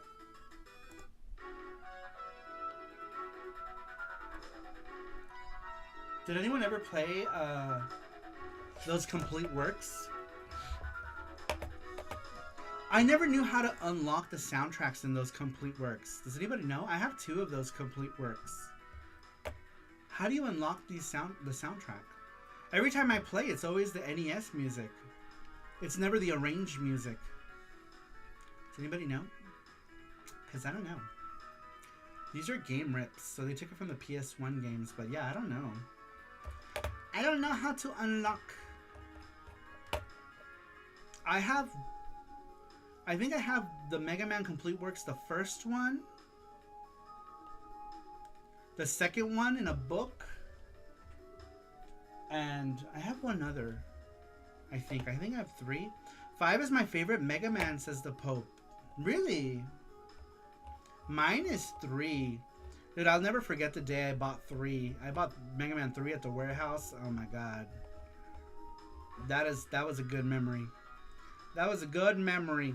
Complete Works, I think, is in the menu. Is it? Interesting. Rover says, yeah, well, your mom. Rover, welcome in. What's up, Rover? Rover Tater. Rover Tater. How do I need a better way to meld your names. Rover Tater doesn't slip off the tongue. Cough still waiting on Panda to sing, says Screw the Net. My Mega Man 5 went missing years ago. Sad, says Ondo Gamer. We recently got... Didn't we get one for someone? For Matthew. Matthew, in Japan, we got one for... We got the PlayStation 1, didn't we, Matthew? Was it 5? I think it was 5. Tater Rover. No, that sounds like a potato that's ending. Tater over, that does. I said Rover Tater. Rover Tater. Taterlicious. Yes, it was Toter. 5, says Matthew. Pototer. Mackenzie says, funny thing about my GBASP, this little guy survived the entire place ride to England, the entire plane ride to England, and in the taxi to the hotel while my brother's Steam Deck died 2 hours after boarding the plane. That's so funny. Potater. Tateroni. Yep, he's now Tateroni. Tateroni. Rover is always Rover. I've always known Rover is Rover, so it's hard not to call Rover Rover. You know what I mean? Tateroni works for me. What would be better to sing lyrics to game music that has no lyrics? He's singing right now. He's singing this song. Do you see him? He's singing. He's singing this song right now. Panda is singing. You just don't know it. Because there are no words. But he's singing. Alright, going back to the weekly question. Who was the last one? Famicom? Ooh, we got one from Scruffy Looking RGB. We had asked, what is your favorite story about a game purchase? Scruffy Looking RGB says, I walked into a book off about 4 years ago in Tokyo and was looking through the 500 yen Super Famicom game bin. I only expected to find junk games like soccer and horse racing games, but after a grueling flip through hundreds of games, lo and behold, a very rare and sought after game was staring me in the eyes. It was Do Re Mi Fantasy for the Super Famicom. I had to do a double take and a triple take to make sure I wasn't hallucinating. Then I pinched myself and it was still there, so I rushed to the register and hoped they didn't realize the discarded treasure they completely missed. Long story short, it made its way home with me, where it remains to this very day, which reminds me I need to play it all the way through someday. Oh my gosh, could you imagine? Dude, Do Re Mi Fantasy is so rare. That's the Mylan's secret character, right? It stars Mylan from the Mylan game. Very cool. It's like a cutesy, super colorful platformer. Are you gonna sing? Are you gonna sing a song? Sing a song for us, Panda. Sing a song. You don't want? You can sing a song. Come on, sing a song. Sing a song. I like how Panda just sits there quiet and ready to sing. Maybe he can sing. You can sing if you want to. You can eat your friends alive. Man, what a crazy good find. Could you imagine finding something like that in a junk bin for 500 yen? Man, that's crazy. Panda is just waiting to pounce. He's waiting to see if I have How much does snacks. that game cost? Do Re Mi Fantasy? Mm-hmm. Like, a loose copy is like a couple $100. Nice. It might be more now, I don't know. But yeah, I think a loose copy at least was a couple $100. I found Target Earth at a random place at a flea market on top of like clothes. For $1, yeah. For He $1. found Target Earth for $1 for the Genesis, which is another game that I think is pretty expensive, right? Like a loose copy of Target Earth. Has to be at least $50 at the very least. Maybe. Oh, maybe not. Is that $40? Complete in box? Yeah. Oh, okay. I thought the game was more rare than that. Oh, never mind. It's like $20. $20. Ah, okay. Well, either way, he found it for $1. You can't look a gift horse Target Earth in the mouth box. It's funny because my mom was looking for like a shirt, right? Because we're at the flea market and there's this guy who's like, $1, $1, anything in this pile, $1. So my mom was like, you see just a ton of people just like, oh, just grabbing him. My mom's like, here, look for something. So I'm just looking, and then I grabbed like these pants, and then like it fell. I was like, oh shit, it's Target Earth. Man, and I asked how much. They're like, they looked at me all weird because it was all closed, right? And it's like $1. I'm like, okay, here's $1. That's crazy. Yeah. That's a crazy good deal. Oh, nice, Pop, for getting that. The Pope says, I got an FX Pack Pro for my birthday, and I'm neglecting it. Maybe I'll play Do Re Mi Fantasy. Nice. I need to get one of those. I need to get like a EverDrive thing. Yeah, that's what I wanted for too. Is for the MSU stuff. Would be dope. It would be dope. The Polymega does that too, but since my Polymega is dead and not even here. But anyhow, all right. Moving on. What was the last one we read? That was Scruffy. Great story, Scruffy. Sorry, I'm burping. All right. Next one comes to us from Johnny Graphic's wife, in parentheses. Let's see here. Johnny Graphic's wife says, it was a sunny day on a summer vacation, and me and my mom were at Dollar General. There was a video game rental next door that happened to be going out of business. And so we went in, and my mom ended up buying me Tony Hawk 2 and Bomberman Hero. Bomberman Hero became my favorite game of all time. That's awesome. I assume these are the N64 versions, right? So I think Bomberman Hero was N64, yeah? Maybe? I don't know. I don't know my N64 stuff, but I'm just assuming. But or maybe it was PlayStation. Was there Tony Hawk 2 on N64? I don't remember. Maybe. I'm not sure. Rover says, I was talking about your Polymega woes on my live stream yesterday, I think it was. Or Friday for all your Sunday peeps. Were you really? What were you guys talking about? What were you talking about? I want to know. Tell the story. Tell a story.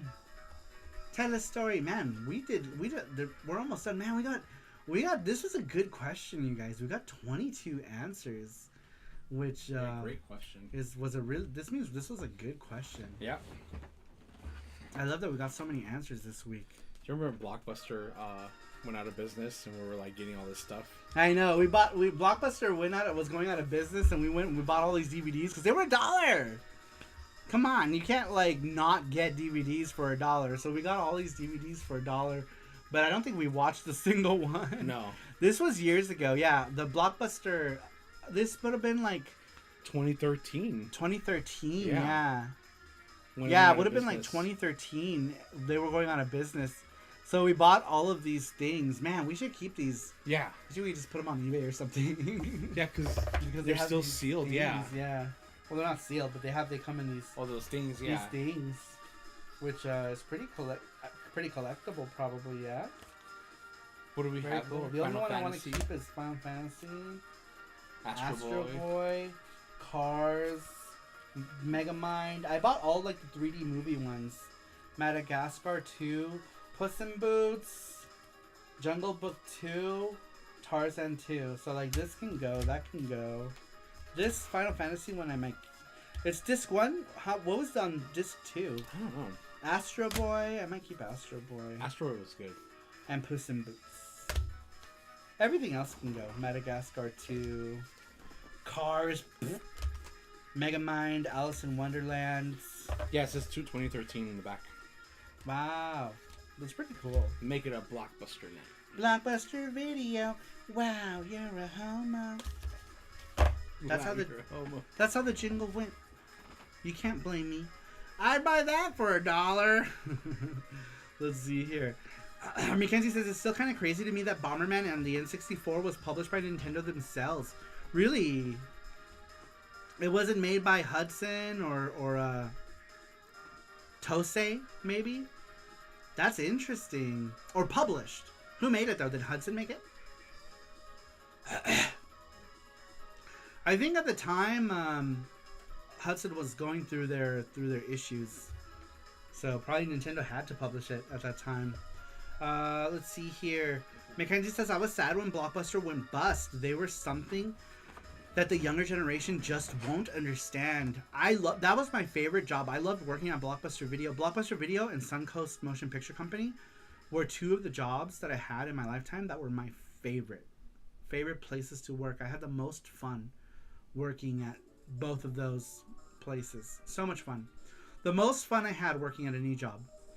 Let's see here. I love Advent Children and Spirits Within, says Matthew. I did too. I like the 3D movies for Final Fantasy. A lot of people didn't like Spirits Within. I loved it. I watched Spirits Within like 4 times. But I guess like people were like, there's no cloud. You know what I mean? Like people were wanting like their favorite characters, and when it didn't have it, they just chalked it off as a bad movie. The movie isn't great though. To be honest, the movie is only visually really good for its time.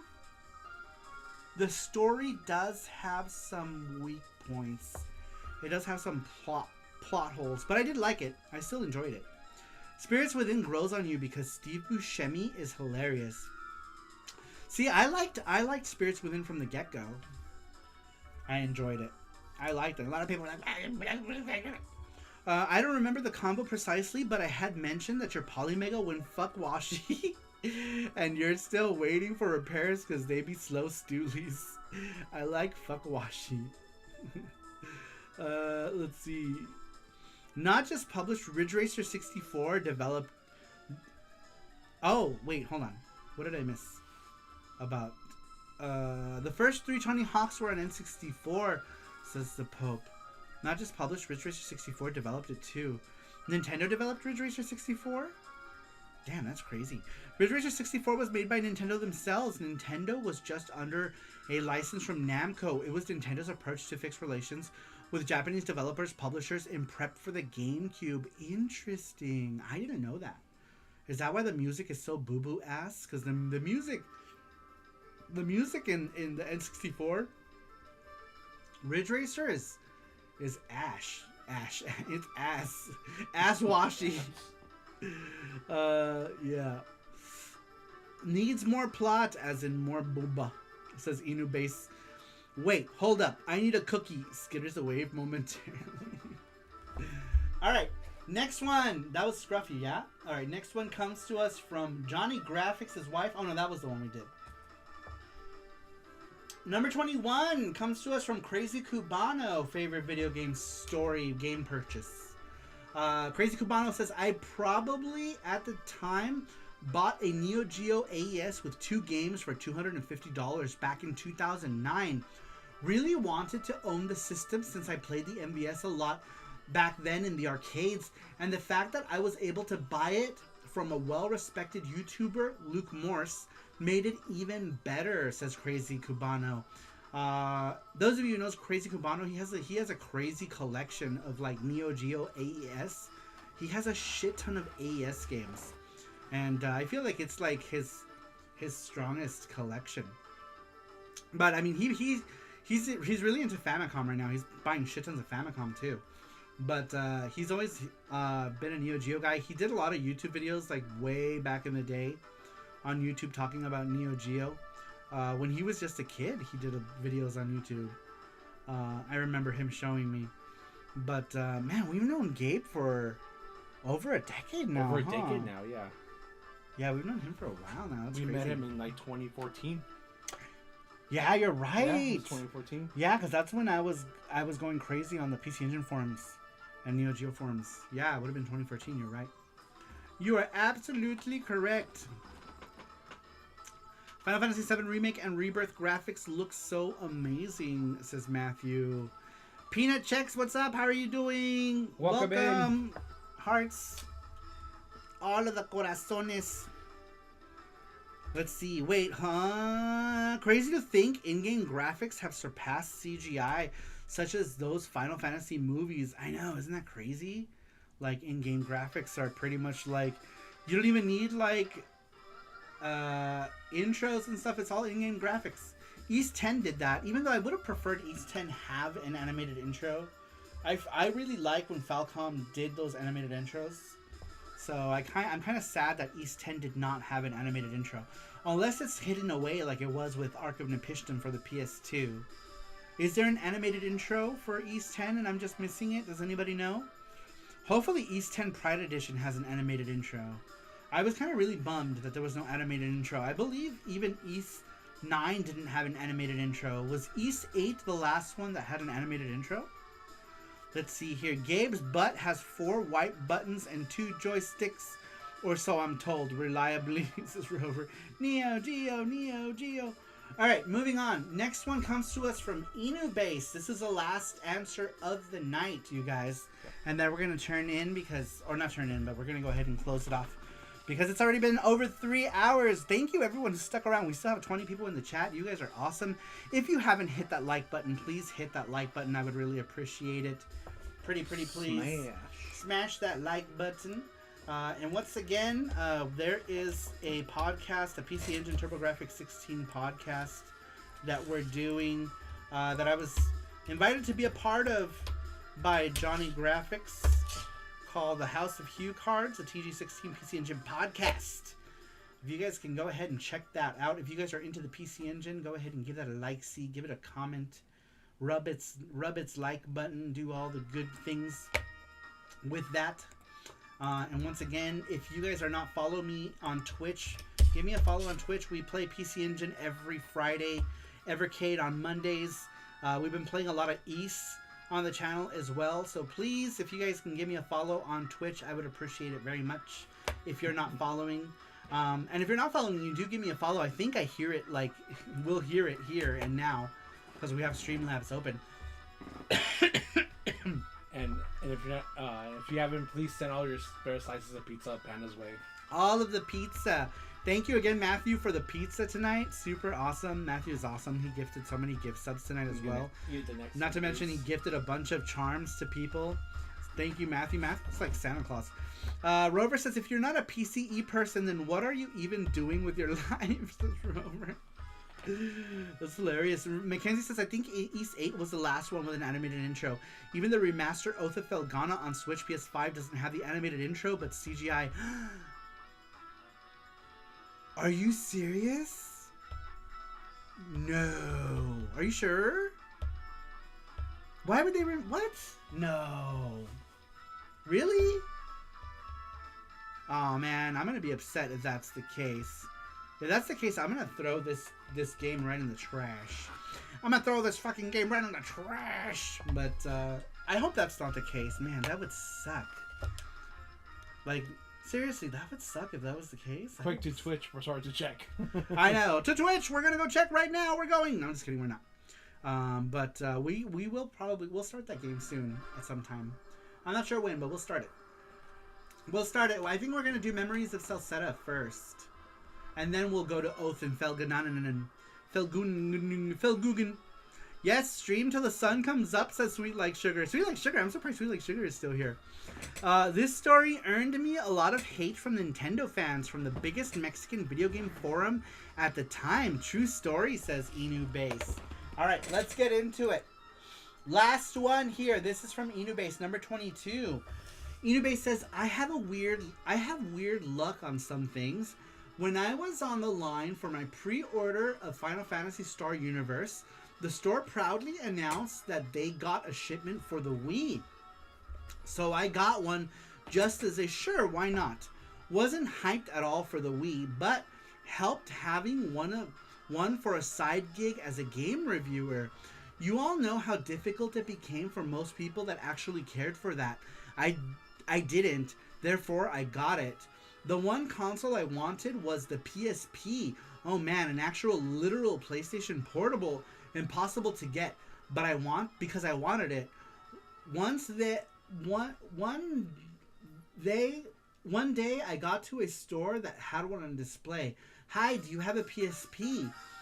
Only the one on display, sorry. Yeah, that one is fine, thank you. What? Yes, the one on the display is fine, thank you. Let me talk to the manager. Ah, what a fantastic machine it was. Darkstalkers, Wipeout, Luminous. Good era of gaming, says Inu Base. That's awesome. So you bought the store demo model? That's great. And it worked? It worked well? Do you still have that one? Probably not. And living in Japan, you can get them for like $50. But you know, that's cool. Yeah, I still have so many PSP games. I would have so many more. But I was trading at the time. I was trading so many PSP games for neo-geo CD games. And I was like, yeah, you know, like I was trading so many PSP games for neo-geo CD games at the time. This would have been like 2007, 2008. I was trading a bunch of PSP stuff to someone on the neo-geo.com forums. It's pretty awesome. When the Wii released, just like the DS when they launched, I was so hyped and I wanted them so badly because I was a Nintendo kid. Mom and Dad, however, were like, Mackenzie, you already have consoles, lol. Screw the net says, yeah, still have it. Replaced the UMD drive a couple of years ago. Nice. How did you replace it? Did you just like salvage a different one or another PSP? Because they don't make like new drives for that, do they? Can you buy stuff like that, like parts like that? If you could, I don't understand why people aren't making like aftermarket PSPs. Dude, could you imagine Taki Udo needs to make a PSP console if you can buy stuff like that? I don't know if you can. You probably have to salvage them from other PSPs. But it would be cool if somebody did make drives. Could you imagine? Somebody making a FPGA PSP thing that actually reads UMDs? That would be so dope. I would buy that in an instant, in a heartbeat. Got a replacement part in Akiba. Ah, okay. So someone already salvaged a PSP and you just bought the drive. Got it. Let's see here. The Pope says East, more like Yeets, if no animated intro. Yep, throw that shit right in the trash. Tater Pan says East. Memories of Salsetta is a great game. Not as great as East 8, Lacrimosa of Donna, but still great. Eaterbase says Fantasy Star. When the Wii released, just like the DS when they launched, I was so hyped and wanted them so basically because I was a Nintendo kid. Oh, I already read that. Let's see here. The Pub says, I regret not getting a PS TV. The Vita had so much greatness as did the PSP. Yeah, I have 2 PSP TVs. I have a black one and a white one. The white one, I keep it pure and untouched. And purely because that was a gift from Jesse. Jesse bought me that white one. And I have a black one. My black one is hacked. I hacked the black one. This one is hacked. And this is the one I use when I do stuff. But the black one, the white one I still have in a box. Like, not in a box, but I still have the box for it and everything. Because Jesse bought it he bought it on Play Asia for me. Where is that box? I don't think that box is up here. Oh, no, it's not. We should put that box over here. Yeah, we should. Before it gets like destroyed in some random part of the closet. But yeah, Jesse had bought me the PS TV. I absolutely love it. It's awesome. Mackenzie says the PSP was so cool, guys. It was so cool playing online multiplayer on a portable console. And the short story was, let's just say, watching videos on the internet. You know, I'm not even gonna lie. The first thing I did was convert porn to like that video format to watch it. I did that on the DS too. The DS had this like compact flash media reader for movies. What did I do? First thing I did was put porn on it. First thing I did was put porn on my Game Boy SP. Yeah, that was the first thing. Put porn on it, and just because you can, right? Just because you can. That's the only reason. It's just because you can. No other reasons. Same thing with the PSP. Oh, boys, says Sweet Like Sugar. Yeah, that was the very first thing I did with both of those. Man, okay. All right, what a great Saru show this was. We had pizza. We did all the stuff. Now we just got to do the game giveaway. And PlayStation pornable, says the Pope. Hey girls, watch vids on the internet too. That's true. Actually, so many of my female friends like watching like the gay anime porn stuff, yaoi and boys love. Like I knew so many girls into BL, so many girls into BL, and as far back as when I was like 13, 14 and I didn't really understand the concept of BL.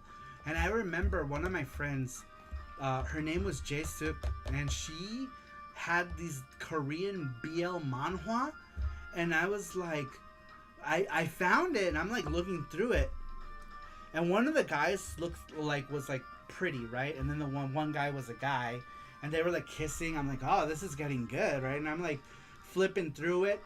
And then I see two things, and I'm like, that's a guy. And she came in, she was so mad, and she like yanked it out of my hand. Dude, she was so mad at me, dude. She didn't Shut up. She didn't forgive me for like a half a year. She wouldn't talk to me. She was so mad, and I didn't know. I didn't know that it was like I didn't know it was that kind of book. I didn't even know that kind of book existed. You know, because this was like 1994, right? So like, I didn't understand the concept of BL. You know, I thought all porn was like straight porn. Yaoi wowie. Yeah, so I didn't know. But she was so mad at me, like so mad. I remember. Oh man, so many faux pas too. I remember I sent a link to Lemon Party to this one girl. She got so mad too, like she was offended. It was just like funny things you did, right? Like, I don't know. I felt like I was super mischievous. Mackenzie says, I remember my mom heard about the PSP, had the ability to watch porn on the PSP on the news, and she was like, Mackenzie, do you watch porn on your PSP? I was like, no. I'm playing Star Wars Battlefronts. Yeah, so Bible Black is on UMD, says Matthew. I haven't seen Bible Black, but I am very familiar with what it is. Races to buy a used PSP. I'm assuming Bible Black on PSP is probably not a cheap UMD to get. Right? Is it an expensive UMD to get? I imagine so. I think so. Even UKPC uses the EMC format. Are you saying there's EMC Yuri Potato? I've always wondered if women that were into BL like it for the same reasons men like girl on girl. I assume so. I don't know. I don't think they read it because it's, you know, got good stories. Though I think maybe they do have good stories. I don't know. I couldn't read Korean at the time. I had no idea what was going on. I got Cowboy Bebop movie on UMD. I did too, Matthew. I had that one as well. I don't have that many UMDs anymore. I got rid of most of them. Because I remember my original PSP had broken. And I bought a new one when I moved to Australia. I bought a PSP from JB Hi-Fi. Just to find out that it would not play my UMDs. UMDs had different regions, and I did not find that out until I bought an Australian PSP, which I still have. I still have my Australian PSP somewhere. And my Aussie PSP doesn't play Japan or US region stuff. So I'm like, great. I have all these fucking movies I can't even watch. So yeah, I ended up like giving them away or leaving them places and stuff. They were pretty much useless to me until I bought another PSP 1000 when I came back. This guy right here. This stupid guy was like $300 Australian, and it came with stupid Harry Potter. The Harry Potter game sucked so much ass. But look at the color of this PSP. Oh no, what happened to the thing? Right there. That, remember? You have the right there. Oh, okay. Let's put this back on. I took the battery out because the battery got all inflated. It's the battery's right there too. I'm not gonna put it in though. I think the battery. Should we throw that away or? I think the battery. No, it's not bad. It just doesn't. It doesn't charge anymore. It's fat. Oh no, it is fat. Yeah, right. it's been like that. Look. Yeah, look at my battery got all exploded. Yeah, throw that away. How do I dispose of this? Just throw it in the trash. Okay. It'll be fine. Maybe wait till we take the trash outside. Can they explode and start fires? I don't know. Anyway, yeah, it's like super swollen. Should I wait till you can throw it outside, maybe? It's been like that for like 2 years. Yeah, it's been like that for years, longer. It's been like that for years. But anyway, look at this hot ass laser blue PSP. Isn't that a fucking awesome color? I absolutely love the blue. So I have a blue Vita as well. My PlayStation Vita is blue and it's gorgeous. It's gorgeous. It's so pretty. Fair. It's so. Oh, Jesse's got. I got a blue Vita. And Don't pin. It's beautiful. It's beautiful. Sweatshirt says I need to tell Mark to tell me what BL means. I don't think it's bacon lettuce. It's bacon lettuce. It's a BLT but for vegetarians. Or not for vegetarians. For anti-tomato people. This is my Vita. So sexy. Sexy Vita. We got that in Japan for a pretty good price. Oh, I need to start putting these. Because every time like these games fall out of this thing, I should not keep games in here. Look at all the games I have in here. I have all the games? Persona Dancing All Night 1, 2, and 3, and Blaz Blue. Blaz. Blay. Blaz. I don't know. It's just place. Blast Blue. Blue Blast. Let's put it there because I. Let's see here. If possible, throw it on those cell phone places. Throw it on. Throw what? Oh, the battery? Maybe. The what? The battery. I'm just going to leave it out in the sun. I think that would be more fun. I think that would be the more entertaining thing. I'm going to take the battery and just leave it out in the scorching sun. I just have to wait till July. And then we'll put it out in the road and see what happens. We'll just see what happens. It'll be fine. It'll be fine. It's fine. It's fine. It's totally fine. Congrats, Saru. Your UMD battery is pregnant. But who's the father? Your mom. Your mom. I swear the Vita changed something pivotal to why the PSP was so good and it hurt the sales. What was it again? Well, what it was is Sony giving up on it. And the proprietary, I think the proprietary format of their storage cards was one of them. Also, Sony was really bad at marketing it and like didn't really give a shit really about it. I feel like they gave up. Small mushroom cloud over Vegas in July, basically. I had to take a look. I think my first UMD movie I bought for PSP was National Treasure. Great movie. Mine was, I think mine came with Spider-Man, I want to say. I think the PSP came with Spider-Man, didn't it? I think it did. I think it did. I don't remember, but yeah, I'm pretty sure mine. I think it was Spider-Man. Pretty sure my PSP came with Spider-Man. Because I remember watching Spider-Man a lot. Spider-Man! I have some UMD movies. I think I have, like, most of my UMDs that I do have are anime. I have the Sakura Wars movie on UMD. I have Cowboy Bebop on UMD. I think I have Paprika on UMD. Was that on UMD? No. Was it? I think it might have been Perfect Blue. I don't remember. It was some other some UMD. Do I have all my UMDs there? Oh, I thought I kept it with my anime. I have a brand new copy of Gankutsuo that I've never opened. Ah, here we go. Look at this. I have Appleseed on PSP. That weird 3D one. Sakura Wars, the movie, which is freaking amazing. Absolutely love Sakura Wars, the movie. And a classic, the classic of all classics, Ninja Scroll on UMD. Isn't that dope? And then randomly the Covenant. I think this was like $1. We got a lot of these at Fry's. Fry's Electronics. Yeah, they were like $1. This one was too. This sealed copy of Gankutsuo. Everything else I bought full price though. Sakura Wars, Appleseed. Man. We should have got a lot of things. I know, they had so many. Yeah, I was thinking the same thing. I remember we're like, we'll come back the next day. We never came. We never went back. Yeah, they had Everything was so many cheap. on sale. Yeah, they were like so cheap. They were like $1.99, $2.99, $3.99. Yeah. I think $5 was like the most I paid for one, and I was like, man, these are so cheap. There was a deal. There was a bucket 5 for $5. Oh, was that it? Yeah, for random like games. It was PSP, PS3, and Nintendo. Was it Nintendo Wii?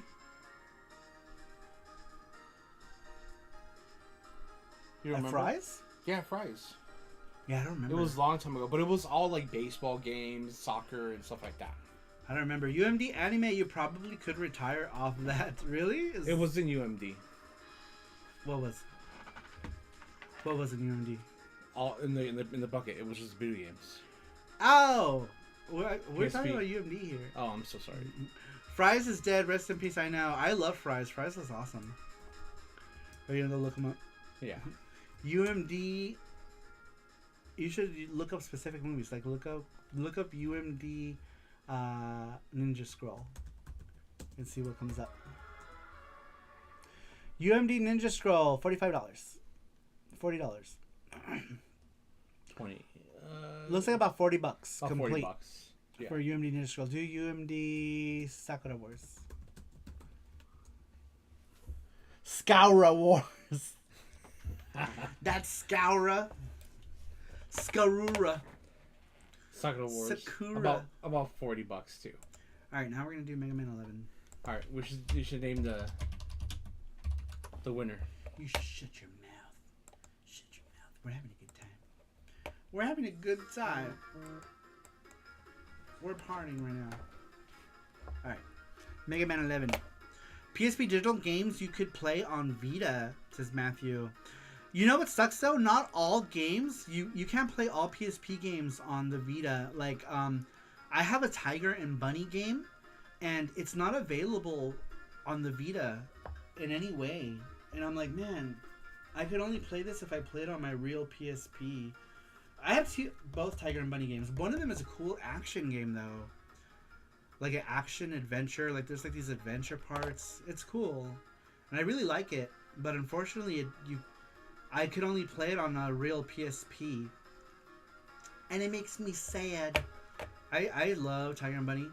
Let's see here. Fry's was an interesting place. Wish I understood computer tech back in the 90s like I do now. Dude, I absolutely loved Fry's so much. It was an awesome place.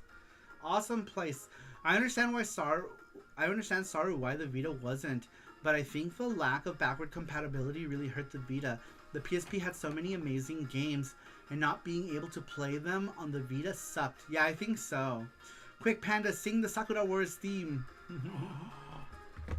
Hashire. Oh. Alright, nerds. Have a great night. Morning, says Gordos. Good night, Gordos. Have a good night. Good night, Gordo. Let's see here. PSP stream. Just hook up the PSP to the capture card. I do have the video out cable for it. So I guess we could play it like real hardware PSP stream. We could. La Blue Girl theme song. That was beautiful, Jesse. Brings tears to my eyes. Encore.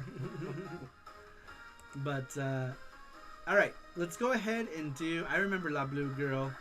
Pepperidge Farm remembers La Blue Girl. Alright. This is actually making me sweat for some reason. Monkey. Monkey is making me sweaty. Sweaty monkey. What is that? Easy, Mongolian. healthy Mongolian. Beef noodles. Yum. Where do we get that? Looks like chow mein. You make it. That's chow mein. That's all that is. That is just chow mein, homie. And it looks delicious. I love chow mein. We should do it. Can you make it? Is that with spaghetti? Is you making it with spaghetti Yeah, rolls? spaghetti rolls. You want to make it? Yeah, I'll make it. Ooh. Yeah, make it. Save that or send it to me. Send it to me so we have it. That's true. Yeah. Let's do that. That sounds good. That sounds good. Plus, Nin was my spirit animal. Yeah, Nin was the homie. Nin was totally the I remember homie. La Blue Girl. Okay. Do you guys want it?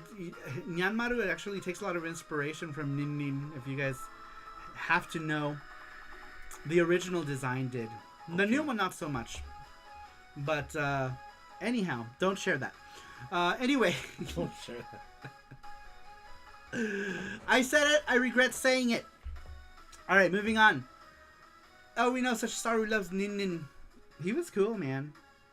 He's magical. I think I put that together on Discord. You did, Matthew. You mentioned it, and I don't think I confirmed. Did I? I don't think I confirmed though. I don't think I confirmed that. I regret nothing. Yeah, I think Matthew did mention that. He was like, he looks. I think Matthew said he was like he looks like Nin or something, right? I don't remember. Something along those lines. But yeah, Matthew did mention it, and you did the maybe meme. Oh, I did. But I didn't confirm. I said maybe. Hentai stream, let's go. Shh. That's like I said. That's one of those things that you say, and you're like, oh, why did I say that? Rover, Matthew Roach, he gives you this Karja charm. Karja. Karja. Yeah, I was originally I was thinking about doing like keychains and doing like little picards with them. With the keychains, yeah, like they were gonna do like, you know how like there's like keychains with the charms and they have like extra little charms. I was thinking, oh, that's cute. Just like that. I was thinking about doing that with it. I don't know. It depends. I still might. It just depends on how much money it is. Cute that is. That is so cute. And I was thinking about doing double-sided, but maybe I'll just do it single-sided. And maybe I could afford to do it. If I do them single-sided and do like little ones. Little charms. So there'll be like a little one. A little Picard with each character. Elena would need a Picard too, though. Man, all the East characters with Picards would be so cute. We did do one Picard charm. YouTube, we are doing hentai streams for educational purposes. Like, what is the theme of this hentai? Right, we have to talk about the internal conflicts between the characters. Dragon Pink is just a role-playing anime. We're learning how to role-play with Dragon Pink. That's all it is. That's all it is. Let's see. Mega Man. Mega Man! Alright, let's do like an actual... Oops. Let's do an actual stage song. Man, what is the song I like? Is it Blast Man? Let me find it.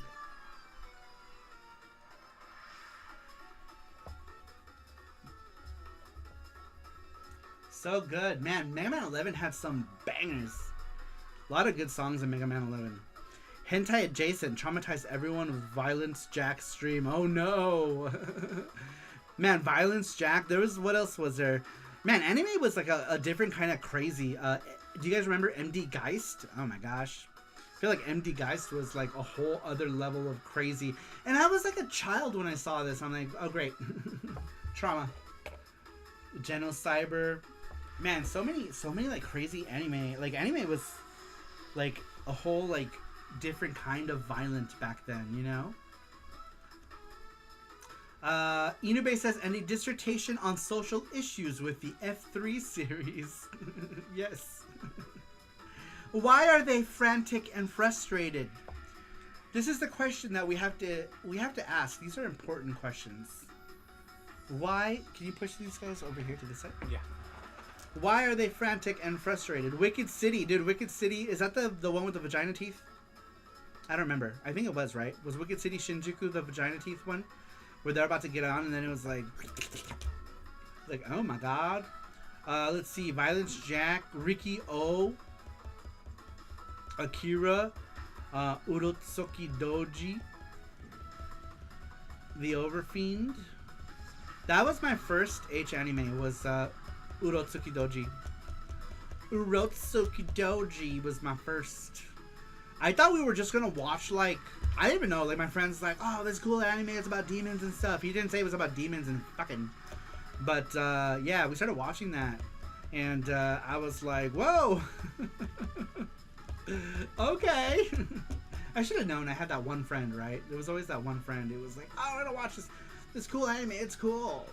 And then everyone starts boning. It's like, oh, okay, this is happening. This is happening. The Pope says, as a writer, I'm getting all the plot out of the way first before showing my influences. Every anime mentioned above, says the Pope. I thought Saru's favorite anime hentai was Keijo. Is Keijo hentai? I didn't think it was. I thought it was like I thought it was just like risque. Right? I don't think it's an H anime, is it? They just smack each other's booties. I don't think there's any like stuff happening. It's not like, okay. That's what I thought. Yeah, I was gonna say. I never saw it. There is Kite Saru. Oh my god, which Kite? Because there's like a series, right? And then there's the movie. And I remember seeing the movie and I'm like, oh my god, that guy is way too big. What's happening? What's happening to her? Why is this happening? Why did I watch this? Don't say my comment out loud, Saru. YouTube is paying attention. YouTube, yeah. The vicious Vagu. The movie, yeah, the movie is crazy. I remember seeing the movie. I was like, oh my god, they're showing all of it. All of it. All of it. Keijo is ass sumo and it's super censored. Yeah, I thought it was like a... Hi, YouTube. Yeah, Keijo is pretty tame, right? All they're doing is just smacking asses. Smacking asses. The last series of Kite is very tame. That's why I was trying to differentiate which one. The movie is quite a lot. Quite a lot. Oh man, this stage music is so good. We gotta vibe for a second. Everyone shut up, just for a moment. It's so good. This has such a good soundtrack. The last Mega Man game that had such a good soundtrack, in my opinion, was Mega Man 8. Mega Man 8 and then Mega Man 11. 9 and 10 were like, whatever. They were okay. I feel like 9 and 10 just rehashed like a bunch of old Mega Man songs and they're like, okay, let's make it a little different. But it's almost the same. That's what 9 and 10 felt like. There were some songs that were cool. But for the most part, it just felt like they were trying to rehash the feeling of old Mega Man songs. That's what it felt like. Kekko Kamen. I never seen Kekko Kamen. But I know the premise. I've seen like clips of it, but I've never seen Kekko Kamen in its entirety. Other than she's running around with her Vagu free as the wind, wearing a mask. Because that's what's most important. Don't show anyone your face. You can show them your Vagu, but you can't show them your face. Those are the rules of anime. Of anime disguises. If you wear a mask, nobody knows who you are. They're not going to be able to point out that Vagu. All Vagus look the same. That's not true, but you know what I mean. Oh, Go Nagai. Yeah, Go Nagai was all kinds of stuff, like a Devil Man and Devil Lady and Devil Baby Lady and Devil Meets Baby Lady, or Boy Meets Girl Devil. All of those. All butts look alike. I don't know about that. Some have more hair than others. But anyway, let's go ahead and do the giveaway. We're almost at 4 hours. How did we get to this point? How did we get here, you guys? Because anime. Everyone has butt boobs for the win. Pizza. Pizza was good. I might want more pizza. Oh yeah, me too. Do we have more pizza? Yeah, I didn't really eat. All right, here we go. We're gonna do the video game giveaway right now, you guys. Those are all the people who answered this week's question. For those of you who are new or don't know, we pose a question every week. When you guys answer that question, we throw you into a drawing for a chance to win a game. Or if you don't want a game, you could also win one of our acrylic charms, or you could do a gachapon, and you can pick any of the gachapon that we draw. If you do it live, if you're a winner that wins and you're here and you want to do gachapon live, you can do gachapon live. You can pick a charm live and we'll send it to you, or you can pick a game from our video game giveaway. Every week we've given away hundreds of games and charms and things, you guys. So remember, all you got to do is answer the weekly question. Next week's question is already up on the chat, so make sure that you guys answer it for your chance to win if you want to win something cool.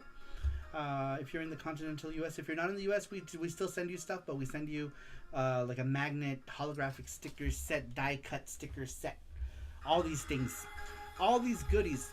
Oh, this music is so good too. Shuffle 1, 2, 3. Here we go. All right, here we go. Good luck, everybody.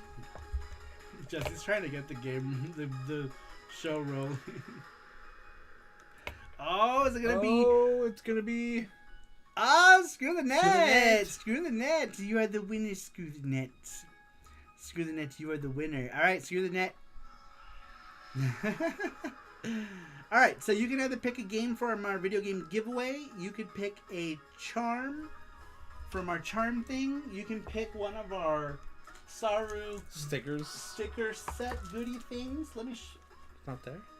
There they are. One of these guys, which is like a magnet, a holographic sticker, die cut stickers, or you can pick a gachapon, any of those things. So if you want to do the game giveaway, all you have to do is look through the game giveaway at your own leisure. If you want to do any of the other things, you just have to tell us. You just have to tell us, but you can do any of those things. You can pick ragged. Congratulations. But yes, you don't have to tell us now. You can tell us whenever. I demand a recount. We will deliver it to you to your address you give us. Yeah, so we can send it to whatever. We can send it to wherever or whatever. But anyhow, you guys, I think that's gonna do it for us. We are nearing the 4-hour mark on today's show, which was awesome. Once again, Matthew, thank you again for the pizza and for getting charms for all those people. Really appreciate it. Matthew is like Santa Claus. And the gift subs. Matthew gifted a bunch of subs too. Thank you so much, Matthew. Mackenzie says, I'm confused, Saru. I thought your name was picked. You have to give up your game in your collection. This is the way. No. Fine, I'll give away a game in my collection. Have a good night, everyone. This is Gizmo. Good night, Gizmo. I thought that was you telling me. No, Gizmo. You were like, all right, have a good night. We're leaving. I'm like talking about stuff, and Jesse's like, all right, we're spinning the wheel. Shut up, Saru. Jesse's like, all right, we're done. 2 hours later. 2 hours later. I know we were supposed to end like an hour ago, huh? Make sure you hit the like button. If you haven't hit the like button, hit that like button. All the other stuff, you guys. All right, we're going to go ahead and take off. We will be back on Twitch on Monday, so make sure that you guys come on Monday. Monday evening, we're going to be doing some Evercade stuff. Again, on Monday. We've been playing a lot of Evercade lately, so make sure that you guys come on Monday, and we'll have a lot of fun on the Twitch. Let me actually link the Twitch one more time. Link for it. you guys. This is the Got Twitch to link channel. it. If you guys aren't following, follow me on Twitch. Twitch is fun. We go way off the rails on Smash Twitch that as like well. button. Smash the like button. Be there or be square. Said screw the net. Jesse is like, I'm spinning the wheel, so shut up already. Mackenzie, I'm exhausted. See, I don't mind. I'm the one who always wants to keep going. Sing us out, Panda. Yes. Well, we can keep going. Sing us out. Sing us out. No, I think 4 hours is good. Okay. I think we've reached the 4-hour mark. It's pretty good. 4 hours is pretty good. We did 4 hours today because we also had a lot of answers. Yeah. Today we had a lot of answers. Normally, if we have like 10 answers, we do like 2 hours, right? We had 24. 24. Activate bed cam. We should do that one day. It's just gonna be like farting and scratching our asses all night, pretty much, with Jesse doing all the farting. Do loud noises I know. every $50 or something. Just make I a know. big ass loud noise. Honk. When Jesse gets scared, he farts though. So try not to scare him. Sing us out, Panda. Sing us out. Sing for us, Panda. Okay, here we go. Just kidding. That was an amazing song. All right. Join us for the bed cam on OnlyFans. That's gonna start in about half an hour. I'm just kidding. We're naked. Onlypandas.com. Onlypandas.com. And we'll see you there soon. All right, you guys. Well, we're gonna go ahead and end it here. Like I said, Monday on Twitch, and then Thank you, maybe Matthew. Wednesday. But the question is up on top. Make sure you guys answer the question. Answer the question at some point, you guys. Naked Bears is on the gamer. Bears. The most bear. All right, we're going to go ahead and end it. Inubase says, what? Great stream, says Matthew. Thank you, Matthew. Matthew, thank you again so much for all of the support. I really appreciate it. Pope shows up and the show goes an hour over. Just to make sure Pope gets no sleep, says the Pope. Thank you, the Pope, for being here and blessing the chat. That means a lot to us. We need your blessings. Thanks for the stream. Gizmo says thanks for the stream. What are you laughing at? just people were saying some Crazy dumb stuff. All right, you guys. We're going to go ahead and edit here. For the 30th time. For the 30th time. Hey, we reached exactly the 4-hour mark. Look. Fuck it, let's go 5 hours. Now. my tailbone. You can say goodbye another 50 times. I know. We'll say, that's like the Hispanic way. Hispanic is the Mexican. Yep. We're doing the Mexican goodbye right now. We have to say goodbye for like an hour. I hate that. I hate it. Really? My family. My family did all the at time. gatherings, and it's a thing. My mom would be It's like, a okay, thing. okay, we're gonna go say goodbye, and then we'll be there for like an hour. I'm like, I'm just standing there. I'm like, what the fuck? I'll be back next week, says the Pope. Yay! All right, the Pope. We'll see you next week. Make sure did you answer the question? Make sure you answer it before next week. Or you can do it during the show next week too. If you stay up any longer, we demand nudity, says Gizmo. Down, down, down, down, down, down. Oh, you can't show nipples. You just did. Did I? Did I show a nipple? Nipple. Did you guys see one of my sand dollar nipples? I don't have. I wish I had sand dollar nipples. Why? Because I have like tiny little like button nipples. They're weird. I have an Indian and Audi too. I'm sure you guys didn't need to know that. Anyway, we're gonna go.